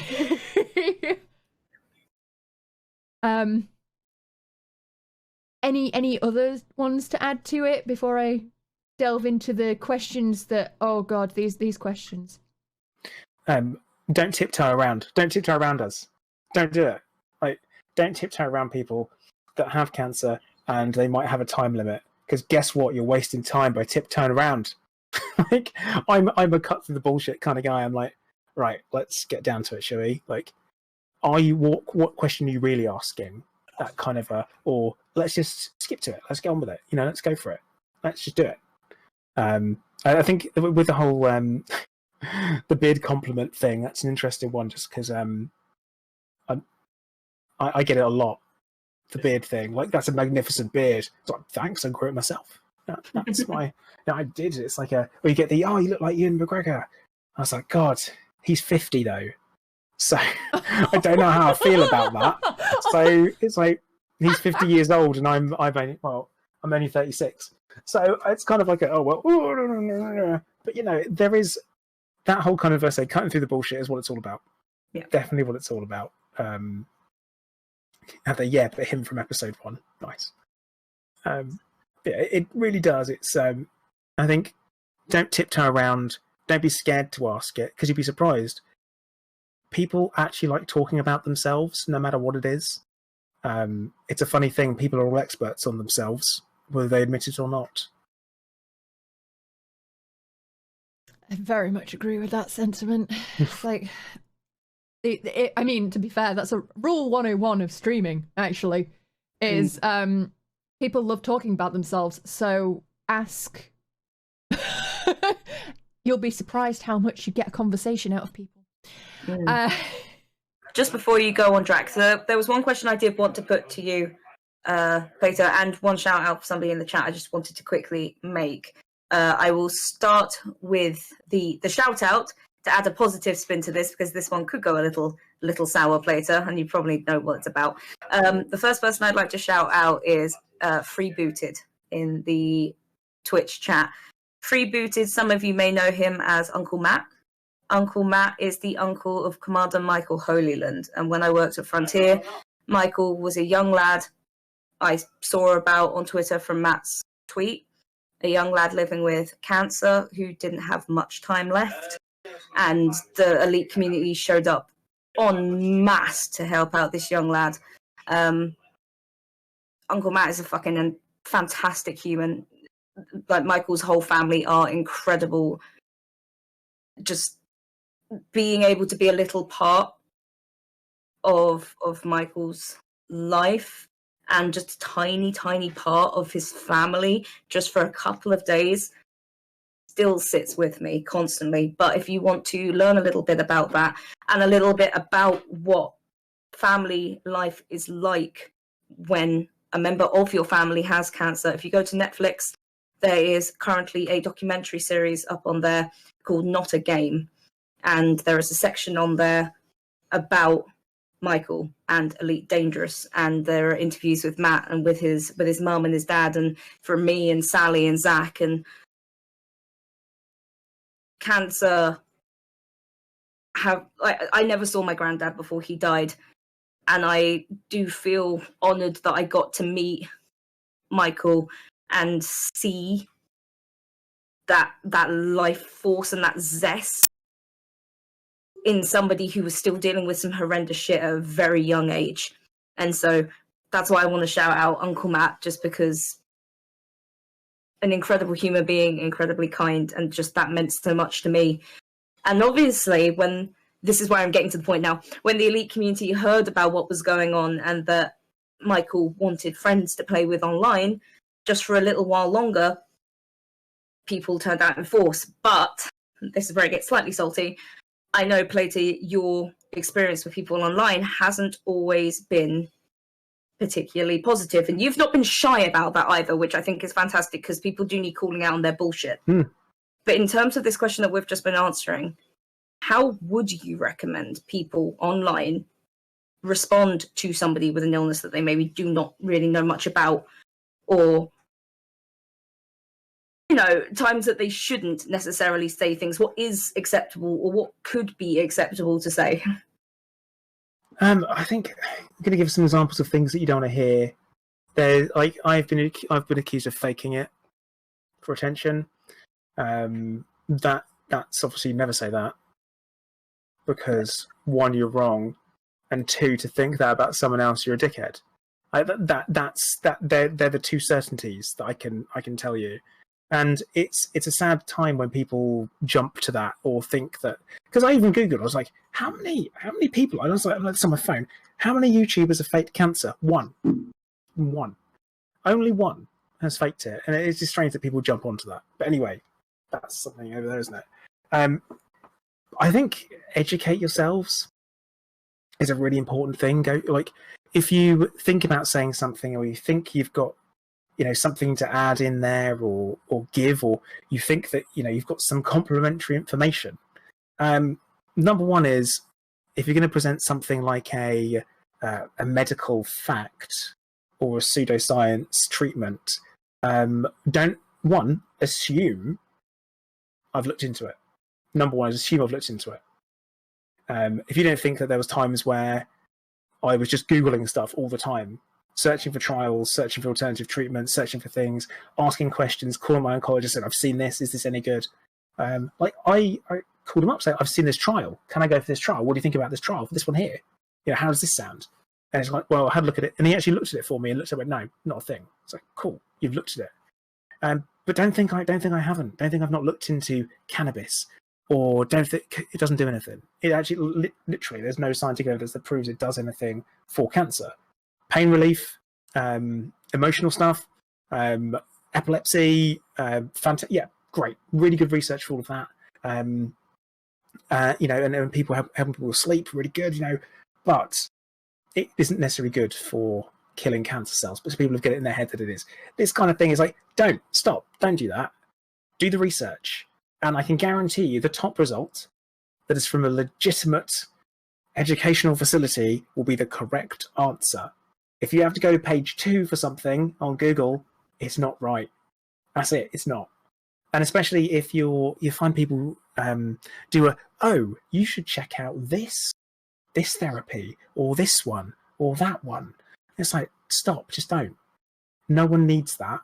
And don't think I haven't considered all of the options, but I'm not going to go chasing snake oil. It just... Bee venom, on the other hand, has been shown to actually show some cancer-fighting properties in certain types of cancer. They're working on it. They're working on that as a research thing. It's like it actually only kills cancer cells. Fascinating. Really, really interesting. So yeah, that's, say, bee venom to me. I might listen to you, but snake oil, no, I'm not going to touch it. But yeah, I think there's a lot of people get offended when you say no thank you. They think they're coming to you with a cure. You're not. You actually aren't doing that. You're coming to me with information I'm going to look at and find really frustrating because I know it's going to be bunk. So I'm going to look at it and I'll be like, well, this is rubbish, so thanks for that. And I'm going to tell you, because that's what I do. But the best thing to do is really educate yourself before you do decide to come at someone with information. You wouldn't be an armchair psychiatrist and try and work out why someone has an eating disorder. Have you just tried eating more? Off. But you wouldn't do that. And why should you be an armchair oncologist when it's something that we definitely don't understand?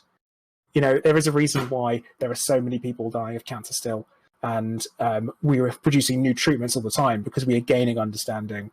Oh boy, I could talk for hours about pseudoscience treatments and how damaging they are. So I'm going to take a couple of minutes and talk about it some more. In particular, only one particular example. There was a woman that was diagnosed with stage 2B breast cancer kind of last year. And this is an article that came up in the Metro. And yeah, the Metro isn't exactly... It's an everyday free newspaper, so let's not put too much stock into it. But she decided that instead of going for chemotherapy, which was 100% effective on that type of cancer, like 2B, totally freaking curable. Totally freaking curable. Like it can be cured through chemotherapy, and her treatment, like the success rate is like 97%. Really, really good. Something like that. She went, I'm not doing that. I am going to switch to a completely vegan liquidized diet and buy oxygen tanks off the internet and breathe it instead. She's dead, isn't she? Like, that was someone that was actually married with children. So that it's dangerous. Yeah. And that's one of my big problems with it, if people sharing things, is that it can be dangerous. Or worse than, it can actually interfere with existing treatments that you're already on. For example, turmeric. I get turmeric a lot as a suggestion. That can actually prevent absorption of certain drugs, and can interact with chemotherapy inside the body. That's curcumin, the particular compound in there. And I've done my research, I've looked into it, I know, and it can prevent chemotherapy from being absorbed. It's not good. So that's a bad suggestion. Yeah, and I apologise for bringing it up because obviously we didn't want it from the chat, but I thought it was important to get your perspective on why it's not required. And again, it may come from a place of caring, but as we just discussed, not saying something is sometimes the caring thing to do. Like, yeah, it does it kind of, again, from a good place, but don't get offended when people say no thank you. They're very much just like, I try to be polite. I go, no thanks. I ask people that don't leave stuff like this on my...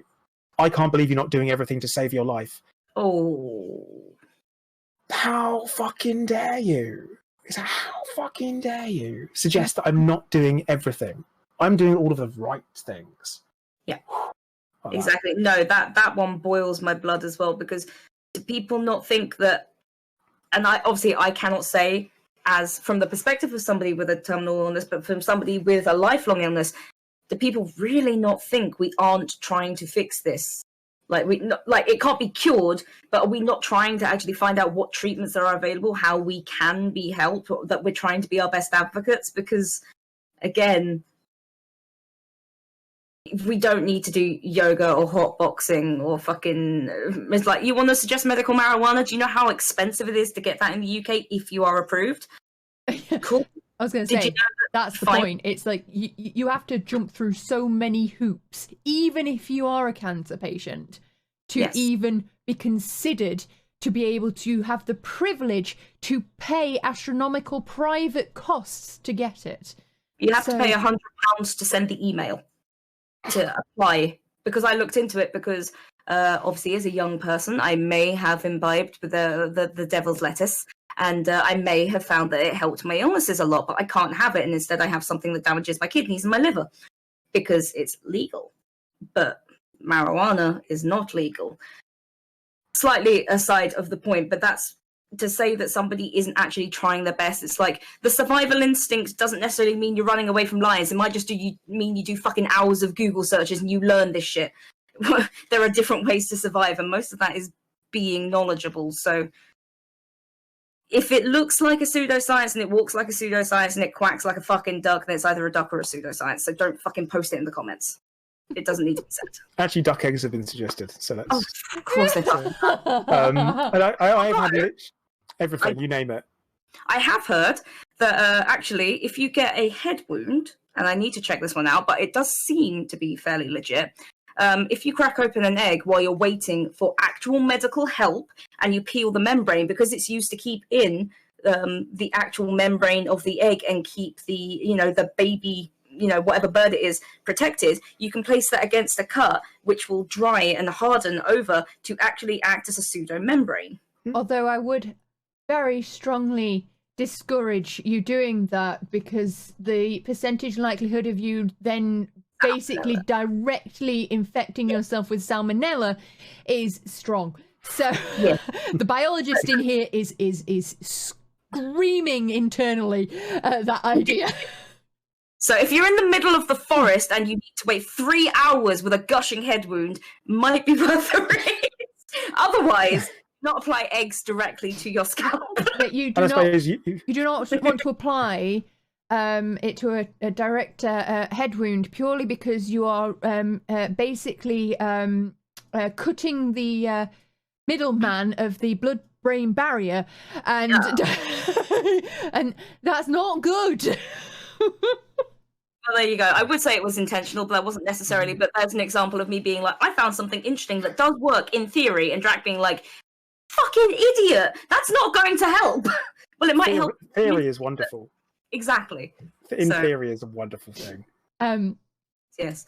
I would like to highlight the fact that as a geneticist and biologist, and having worked in the NHS, part of my job was doing the lymphoma tests, and that may or may not have added to some of my mental health degradation. Because when you are testing lymphoma patients every single day, and you realize how hand wavy it is to find a clonal population of cells in a patient's sample, and your interpretation of whether or not that is enough to class as a clonal population to say that they have lymphoma, it's just puts in perspective how it's not everything's going to be applicable to each and every single patient. So these pseudosciences, yeah, maybe there's that 1% of people that somehow turmeric cures their ailments, and they're all fine and dandy. But our understanding and our testing of such things is so young and so undeveloped, and it's so down to interpretation that, yeah, okay, obviously if you've literally got a pure sample of cancer cells, you've got cancer. But the point is that getting to that point is difficult. There's lots of tests. Some of those tests can come back false positives or false negatives. There's so much that contributes to getting to that point that you can't suddenly go, oh, have you tried smoking weed is that to cure cancer.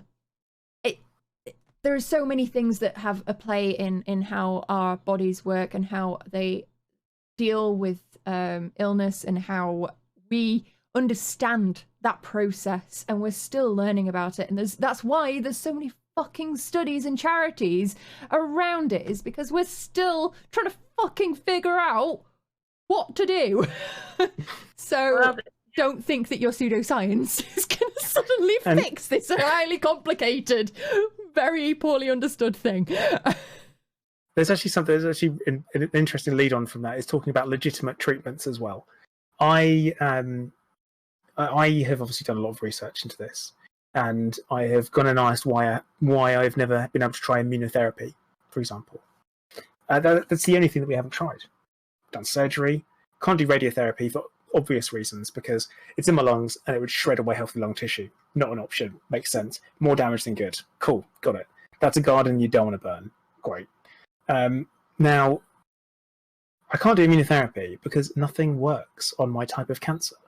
It's nothing works, but for some people it might. And the reason why some people may have the same type of cancer form as me, but things work for them, is because lots of cancers have different mutations from person to person.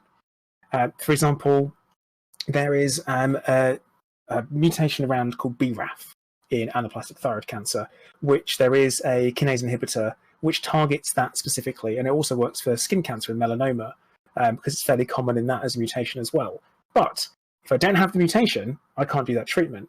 And so you talk to someone, even someone with the same type of cancer as you, their experience is very different as well. I unfortunately have no mutations that stand out. And it's confused. Like, everyone's very confused because people of my age aren't meant to get this type of cancer. It's normally found when you're in your 60s and it's really advanced, it's too late, and you're done. But for me, it was found because I was already undergoing treatment for the cancer it mutated from. So because I found it, I had a majority of it resected from my neck, and that could be all of it gone. We don't know, but we can't check because it's got stuff in my lungs and we don't know, and it's really complicated. But someone else's situation, which sounds similar, is completely different. Very, very important. And I don't think a lot of people get that there is no one-size-fits-all treatment for a particular type of cancer, because within that, it is individual to that person, because, you know what, it's based on their DNA. And also, the act of removing cancer cells can in itself spread the cancer cells. Yeah, exactly, yeah. So even if you have surgery, which a lot of people think, oh, why don't you just get it extracted? Even if that is a possibility, that in itself can cause more problems. And also, your cancer may go away, and then it may come back, and then it can go away, and then it can come back.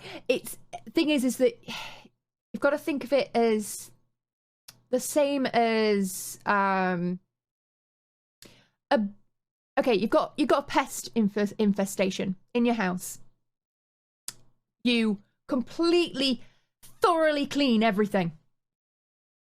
Next year they come back because you missed one spot in the back where you couldn't get to with the various cleaning appliances, and it just had time to repopulate and grow somewhere else.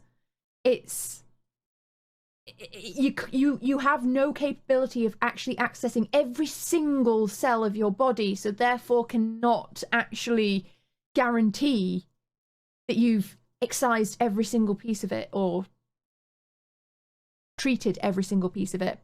And that's why they resort to using a poison to basically try and nuke everything. But obviously that's going to do damage to your actual cells as well. One of the medications I'm on for my arthritis and fibromyalgia is used in treating cancer patients, which is methotrexate. And that shit, I get nauseous saying the word because it's that horrendous on your fucking stomach and everything like that. And it's just... It is one of those situations where you have a wide variety of things that could potentially be used, and everyone's going to have a different cocktail of various things, and everyone's doing the research that they can handle, that they can do, and that they're not going in uneducated. Because when you're ill, that is your life. That is your new norm. So you're going to spend your time educating yourself, and you're going to spend your time looking it up. Because, you know, kind of occupies 80% of your time. It's always here. It's there. It's at the front of your brain, and it doesn't go away. No. I can't look in the mirror and not see my scar. It's in a very visible position. I see it. I feel it. Like right now, me wearing headphones and putting pressure on my ear feels like someone's leaning on my neck because of the nerve damage from my surgery. Because they couldn't not remove the nerves without seeding my neck with cancer. See what they said? They went, I could have cleaned out and trimmed down directly to the nerve for your vocal cord, but then I would have seeded your whole neck with cancer because I had to cut directly through the tumour. And it's like, and that's no good. It's like exactly that. It's just so there's things. It's always there. It's always there. It's always on your mind. And it's exactly this kind of thing that can get triggered from doing something as simple as, that frustration or the anger, or it finally gets tipped over the edge by doing something, I know, knocking a glass of water over. I have disproportionate anger over doing something like that because I'm always on edge. Because that can happen with it can happen with mental health, physical health, terminal illness, relationship strain. It can be just a little thing that tips you over the edge. It's not about the glass of water. And that's also a point. If someone who's ill snaps at you one day and you feel like it's out of the blue, likelihood is it has nothing to do with what you said or did. It's because they've probably had such a build-up of so many situations where someone has said something similar or done something like that, or they're just having a really bad day and they have lost all spoons to deal with that, and you've just been in the wrong place at the wrong time. And as long as it's not using your illness as an excuse to be a dick, as in if someone snaps at you, maybe they raise their voice a little bit too much comparatively to the situation, give them a little break, because likelihood is they're having a fucking rough time. I've got, I don't have any audience questions other than they want to know about the cat picture, which I think we'll save for right at the end. But I pulled up a bunch of questions that nurses are encouraged to ask cancer patients during their adjustment to terminal illness. Now, the reason I pulled these up, while I was researching in general, like questions that would be interesting to cover, and I saved these ones because they seemed so utterly ridiculous that I thought maybe you'd have some comments on it. So I won't go for the ones that are really offensive. Oh no, you can. Huh? You can if you want. I mean, if they're good, like as in like what the hell? Hit it. Why not? And I'll have one question after that before we do the cat picture. Just cool. Right. So a good one to start off with. I think this one is actually a good one. Do you feel as though you are being included in your healthcare decisions? I've never been asked that. I bet I'm never going to have been asked any of these questions, but I'm the driving force behind my healthcare decisions, without a doubt. So, yeah, interesting. Yeah, I mean, I feel like that's a legitimate question to ask because so many people don't get a say in their healthcare. Nope. They don't get a say in things that they get to do or where the direction it's taking. But that's good to hear. Okay. What are you most afraid of? I've not been asked that. I guarantee I've not been asked any of these questions because I don't think I've ever had a nurse sit down and ask me about it. But you know, do you want me to answer them as if you're actually the nurse asking them? Because it could be hilarious. I mean, go for it. Go for it. The slow, painful, choking death. Might be scary. Yeah. Like maybe that. It could be that. Yeah, no. The slow, painful, choking death. And I'm an atheist, so I'm done then. I'm gone. So it's gonna be slow, choking, painful death, and then it all ends. You're gonna love some of the later questions then. Oh shit. What are you most worried about? The slow, painful, choking death. No, why is that not the same thing? I mean, honestly, like for me personally, the things I'm actually really worried about is my wife being on her own. Like she's from America. She moved over here to be with me, and that's my worry. My worry is that she will be alone. You know, she has a cat, and she has my parents, but she always says this is her home, so she won't move. See, this is one of the ones that made me really cringe. Do you worry about becoming a burden to anyone in particular? Why would you even ask that? It's like, well, this is the thing. These are questions that they're encouraged to ask, and it's like these are questions that I'm kind of looking at, going, I see what they were going for, and I can see how this is an interesting question. Saying like, you know, is there anyone you're worried about who we could provide support to? But the actual question itself is as blunt as a fucking brick in the face. Yeah, I mean, at least ask, is there any support anyone who's helping care for you might need at home? Oh, that's a good way of putting it. We can give you. That is a good one. It's like, can we help put your family in contact with anyone that may help support them, or you know, do they need anything extra? Like, you know, would a nurse coming to the home be helpful, or is there any like, I don't know? Have you discussed with your partner what? If you're going to be able to manage, should X happen, and just being blunt about it, but not in a callous way.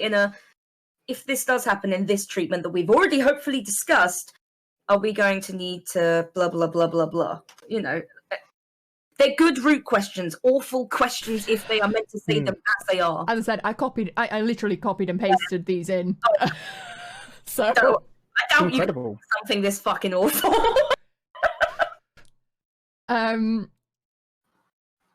Yeah, we'll skip that one. Just came up with them. What is most difficult about leaving your loved ones behind? Oh God. I mean, I'm going to be dead, so I'm not going to. No, am I? That's the thing. What's going to be difficult? I imagine they're all going to be really upset. Let me just imagine my own funeral and imagine them being really upset about it. Well, I'm pretty sure I might have put the blue bin out before I go, so that's going to be a problem. It's just like, God, you know, it's like, are they going to play the right song? Are they going to play the right songs there? I need to make a Spotify playlist. Are they going to cry enough? Is my ex-girlfriend from 4 years ago going to turn up and make a scene? Like, should really get in contact with them to make sure. It's like, this isn't a wedding, get out. It's like, will they play the right song? Or it's like, what are they going to play? Smack My Bitch Up. Great choice. Wonderful. Actually, I'm kind of putting that down now. If anyone puts any sappy shit like Angel by Robbie Williams when I die, I don't like that song, but don't play it at my funeral. Please play something that makes people laugh. Like, come on. It's not Dancing on Ice. Get that crap out of here. Yeah, no, seriously. I want them to lower me into the ground and go 10. Like, that's what I like. Make it funny. Yeah, that is also a question that I would like to ask. Have you actually planned your own funeral arrangements in advance? No, I haven't. I thought about it, and when I was last on chemotherapy, I thought about it, and then they went, "Oh no, it's keeping it stable," and I'm like, "Well, you know, I'll wait until the end's a bit closer. Then I'll worry about this later." I think you know we have spoken about it. Me and my wife definitely have spoken about it, and I'm like, biodegradable coffin. Don't spend loads on this wood stuff. Like, don't worry about it. We spoke about cremation. Cool, yeah, that works. When the time comes, it's like scatter me out in the Atlantic in Cornwall. Do that. Done. Yeah. It's always one of my favourite places to go. But that's what we've spoken about with it. And briefly spoken about, there might be some songs that I want you to play from me. And she was like, oh God, if you say Hero by Foo Fighters, I'm gonna burst into tears. I'm like, you can't choose that yourself. You can't. If you want to choose it, brilliant, wicked. Maybe look like a legend, but I can't choose it for myself. So it's just because one of the blogs that I read up on said that one of the things that helped them was the first thing that they did was just plan everything, get it out of the way and done with, have it planned, set up, ready for that eventuality, and then that takes the entire burden on loved ones out of the mix. That's the only reason I was asking, is just purely because they said that actually helped them with going forward. But it's definitely something I will do for us. I'll be happy to arrange that and go and do it. We've got a place that looked after my great aunt and my grandmother. Same place, so I won't just go down there. It's just down the road. Yeah. If things get really rough, I'll walk down there. That'll be my daily exercise, and I'll go plan it out. It's like I have thought about it, and it's surreal to think about, because I am not going to be around to see it. It's like planning a party you're never going to see. So guess I'll make it crap because I won't be there and I won't care. It's kind of but no, there's always that little dark bit where I'm like, what can I do that'd be a little bit funny, or something that'd be like classic Joe. That's kind of like that kind of thing. So I also thought about writing a piece to be read out, like some bits of advice, or some meaningful moments to people that will be there. I think that would be quite a nice thing to do. Message lines is always, I think, it's something I've already thought about, mostly just because I'm married, and it's like I should probably have an idea just so that they don't have to try and think of it themselves, because that's a bit of a stressful thing. But yeah, I'm kind of tempted now to get everyone to reenact the entirety of Highlander. Ooh. The whole thing. Yeah, just the entire thing. I'm thinking the end of Rocky Horror for mine, with the swimming pool and everything. It's just because I was like, what I'd like is one of the quotes that I've always really associated to is better to burn out than fade away. Yes, I identify with the evil guy, just whatever, but Evil it's it's much more entertaining to get everyone to put on terrible Scottish accents and reenact the entirety of Highlander. Yeah. Anyway, I have done a will, though. I will say that I have done a will. Yes. Because that's a sensible thing anyway. For someone who is married and owns a property, it's a sensible thing to do. Well, yeah. Because it's just smart. So Macmillan actually do a service where they do a discounted will writing service, which is really cool. So that was really nice. Yeah, definitely best to just make sure everything's safe, for your partner and your loved ones, just to know that when it is your time, they will be safe. I think that is a good question for a nurse to ask. Do you require help with writing a will if you need to write one again, instead of just being like, what are you scared about? It's like, yeah, funny enough, that's not on here. Wow. Then again, is this like an end of life care nurse, or is this more a sort of first, treatment? This is because then it might not be appropriate chemo support / end of life. That kind of into what's the word that I'm looking for? Yeah, whatever. The in between kind of we're going from chemo to term, end transitional of life. Yeah, transition. Yes, that's what I was trying to. Yeah. So yeah, that's not on here. There's do you have any regrets, and what does a good death mean to you? What does a good death mean to me? Well, on my feet with an axe, preferably in mutual death with an enemy. That's cool. That's what I'm thinking. It's like a That happened in the parking lot. Like, today is a good day to die. You know, it's that kind of thing. But I mean, wow. I always say like a good life is its own reward. That's always what I say. A good life is its own reward in the sense of, you know, you do something for a charity, or you help educate someone, or you give more than you take. That is its own reward. The death is there's no such thing as a good death. No. Death is messy. It's gross. It's the same as childbirth, really. You can avoid your bowels, and someone else is going to have to clear it up. Yeah, it is that thing. It's like it's knowing that, you know, I think about it, and I would normally say fast and dramatic would be good, but then that'd be really traumatic. You don't get to say goodbye to anyone. But then you think, oh well, in that case, what if it's slower, so I can slowly say goodbye and do that? Then everyone else watches you slowly fade away and die. Crap! There is no good death. Say goodbye, immediately fired out of a cannon. Like, all I can say is fighting. One where you're fighting to survive. Brilliant. That's great. Valhalla awaits. Yeah. There's a bunch about like what cultural beliefs sustain you, and what role has faith played in your illness. And I have cursed God that I don't believe in every day for this. Like, I'm an atheist, but if there is a God, he can ask me for forgiveness. He asked me for forgiveness for childhood cancer, starvation, you know, disabilities for people that have done nothing. Like, literally, like, I mean, I'm all for punishment if someone's been bad, but come on, there are kids out there who die young for no reason. I can't believe there's a God because of that. So for me, I'm like, I've got no faith. I'm anti-theist more than anything. So it's like, I'm not. It's not.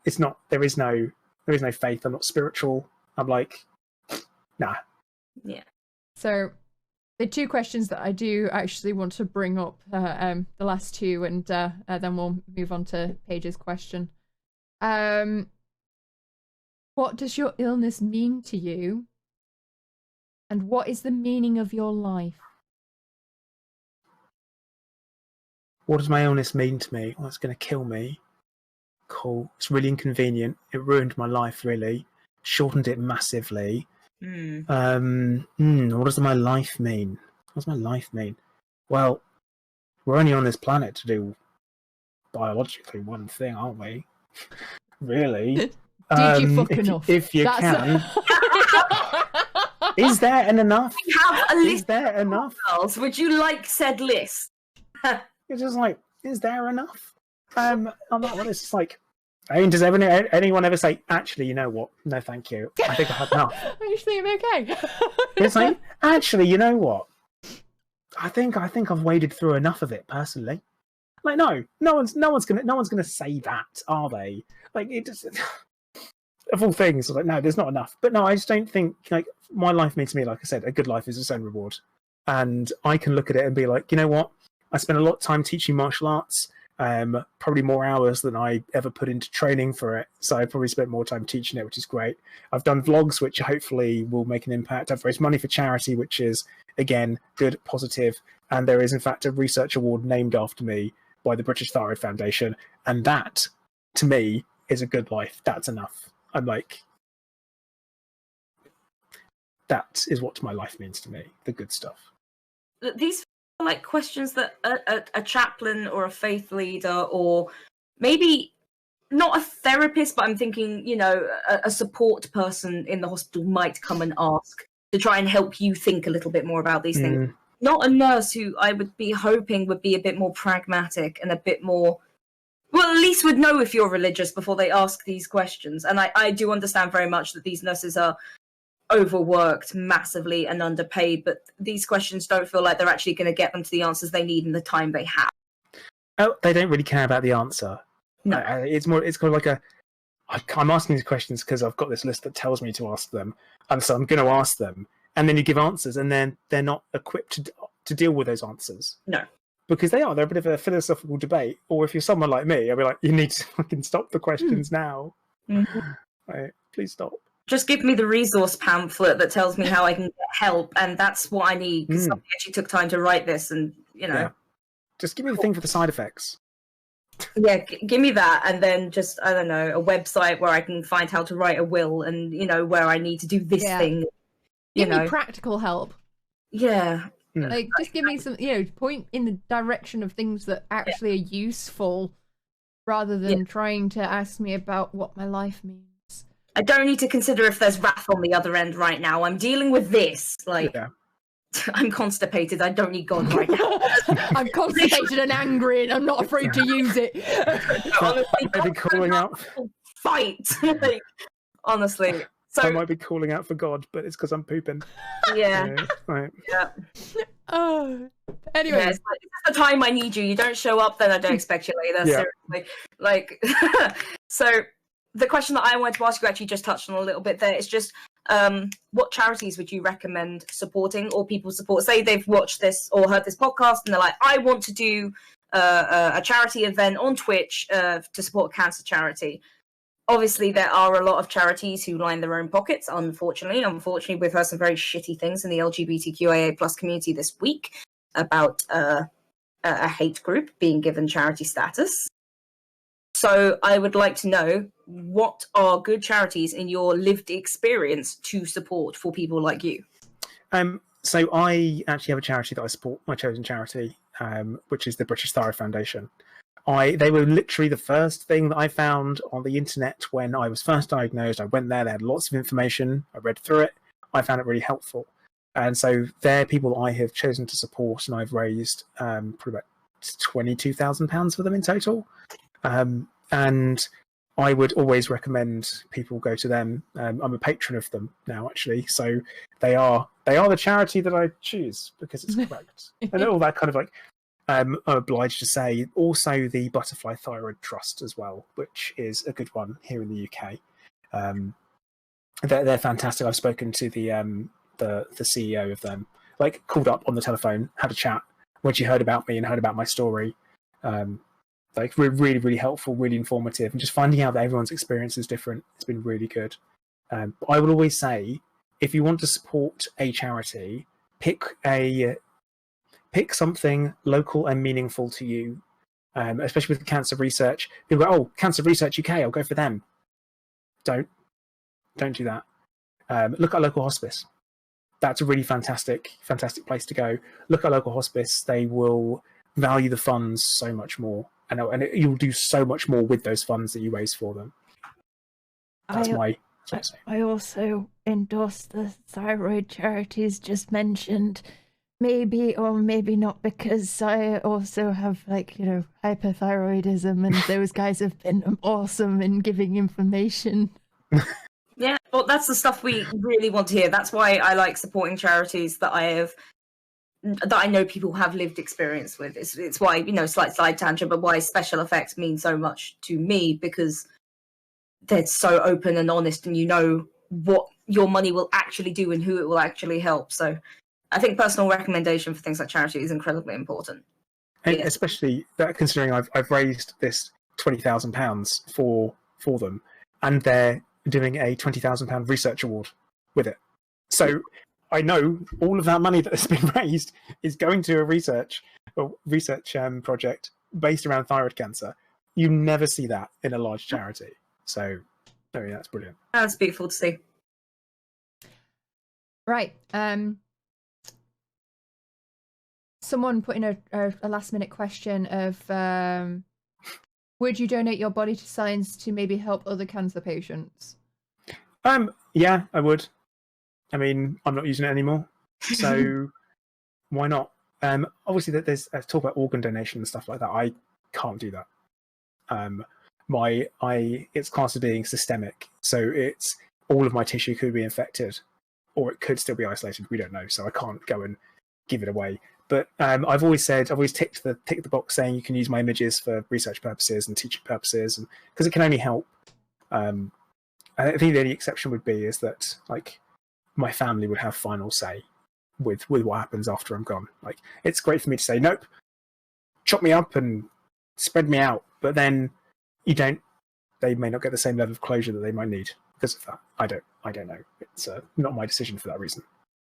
Fair enough. I've always been for donating body to medical science. When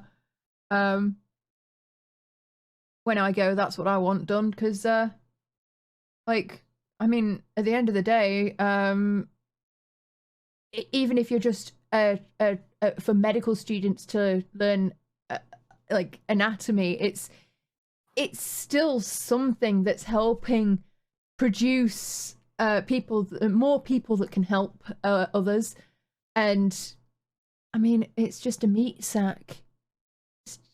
What are you going to do with it? And also, you want to put it in the ground and just let it decay for, like, Yeah, get some use out of it. Great. Yeah. Get some fucking use out of it. Yeah. Right. Last of all, the most important question that everyone has all been waiting for. Yes. What the fuck is with the guy riding a cat? That's not a guy. That's me. Number one. Sorry. So, you. Yeah. So there we go. Mirror image. That's me in my glory as the Ploid, which comes down to Elite Dangerous in our faction. Ploid stands for the present leader of independent dictatorship, because we're an independent dictatorship. I'm the present leader, and I run it with an iron fist or a golden axe. And hence the golden armor, because the Ploid loves gold, because I have a gold ship. And this was Clive, who is my cat, which we had up until last year. But he developed a heart condition, which is a bit crap. So hypertrophic cardiomyopathy with a really large freaking blood clot in. So he was my best bud. We had him since he was this big, and I lived on my own. I got him, and then my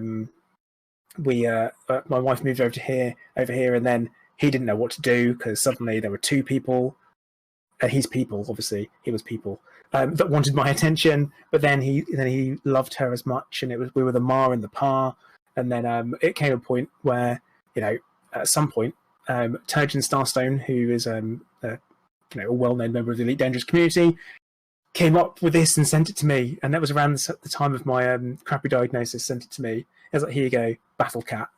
And Clive was always Battle Cat, and I'd be riding him into battle, because that would be his idea of heaven, I'm sure.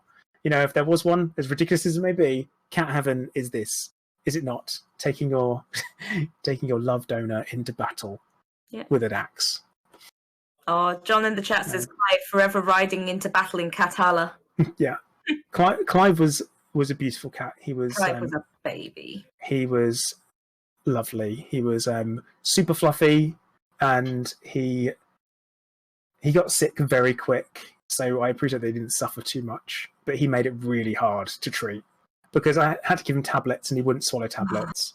He wouldn't eat tablet. You couldn't grind it up. He just wouldn't touch his food. Yeah. We're to the point where we had to grind it into a paste, put it on my finger, and then grab hold of him and like shove my finger in his mouth and scrape it on the inside of his cheek. Yeah. And then his mouth would foam, and he'd be like, and it'd go everywhere. Also, cats with foaming mouths are actually hilarious to watch, but also at the same time it's traumatic. So sticky and disgusting. Both my cats have heart murmurs. One of them is stupid, and he doesn't give a shit if you need to give him a medication. My other cat has literally left me bleeding for like half an hour because she tore open a vet's hand once. They brought me the cat back, it's just dripping, and I'm like, oh my god! Like, oh no. He used to shake his head as well, so we're still finding little globules of medicine like up the wall and stuff. And it's like, oh dear. Strigger is allergic to worming treatment, which we found out when we put on the dose of worming treatment, and she ran into the bedroom and just went, yeah.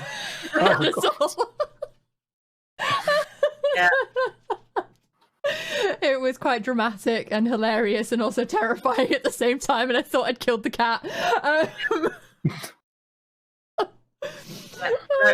know you have to put, like, kind of like rolling up fish and chips. You have to put her on a blanket and then just roll and tuck, and then she will get a claw out. Yeah, but she will get a claw out even through the blanket if she has. she's an absolute nightmare. My God. Yeah. Thankfully, Alfred, who is our kitten, Yeah. he will.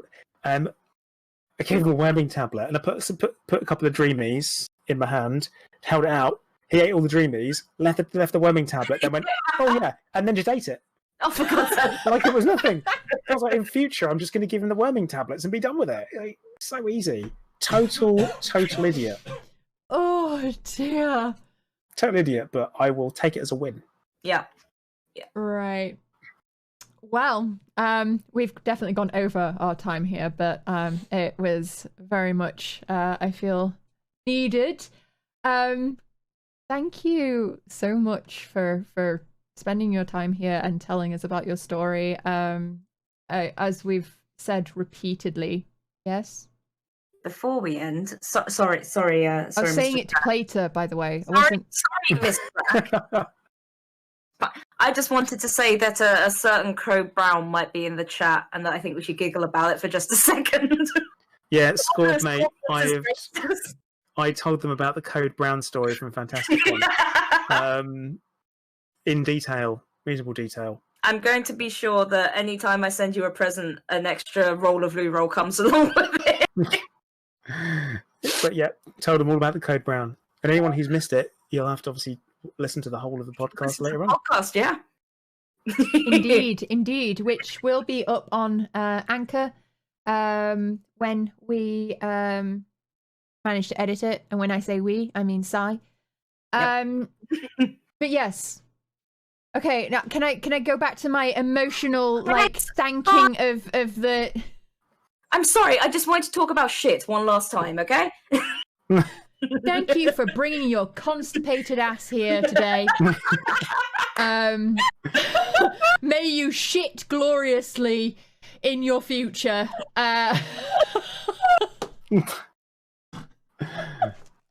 I bet that's the ending you expected, mate.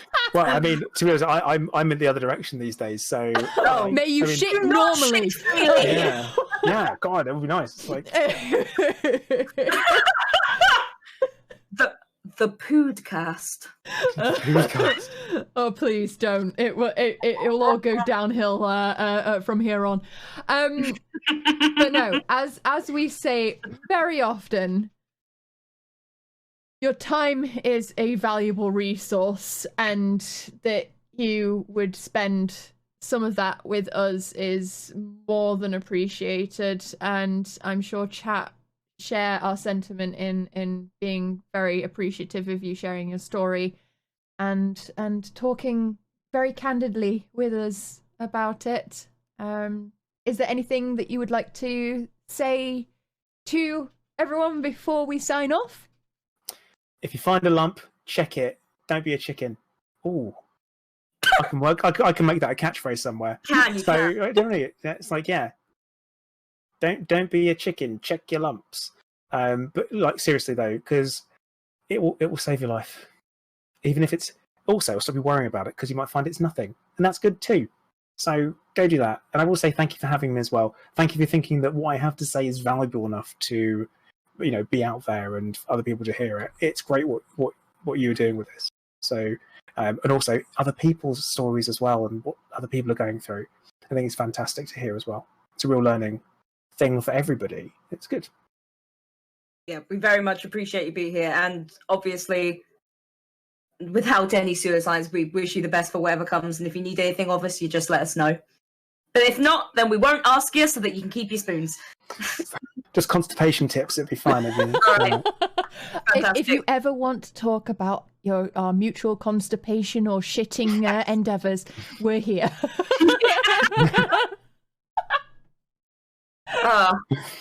If you need us to send some ice lollies or anything, we can sort that out as well. Rocket lollies are very good. Good to know. Right, can I get a shout out for Commander Plater and Paige, my co-host in the podcast? As I said, the podcast previous episodes are already up there. But this episode, once we get it sorted, will be up soon, and I'll update on Twitter when that happens. But yes, thank you guys so much for joining us for this podcast. If you'd like to keep in contact outside of the podcast and stream, follow on the Twitters and the Instagrams. I'm sure you guys have various YouTubes and such forth. If someone would like to put those in the chat as well. But yes, thank you guys so much for joining us. Yeah, my brain just kind of collapsed there in on itself. All right. That's great. Yeah. Oh, also in a month's time, Through Our Eyes, big stream. Yeah, pocket it. Sorry, my brain's gone now. It's signed off.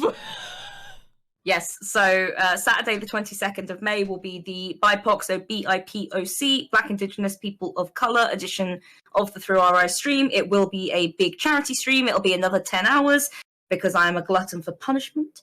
And why do you do this to yourself? Oh, because it's actually a lot of fun and I get to nap for a few days. So, you know. You could just nap for a few days, you know. No, I must work myself to the bone first. And yes, it's going to be a very important conversation, especially around, without going into massive detail, some of the things that have happened around the world in the last week even. And so I hope you will join us for that. It will be hosted on twitch.tv/Arthremus. And we have 5 different hosts joining us as well. But all that information will be going up across the next month. Right. Well, thank you guys. Have a good rest of your evening and day. Have a good rest of your week. And I will see you guys soon. Say bye, guys. Bye, all.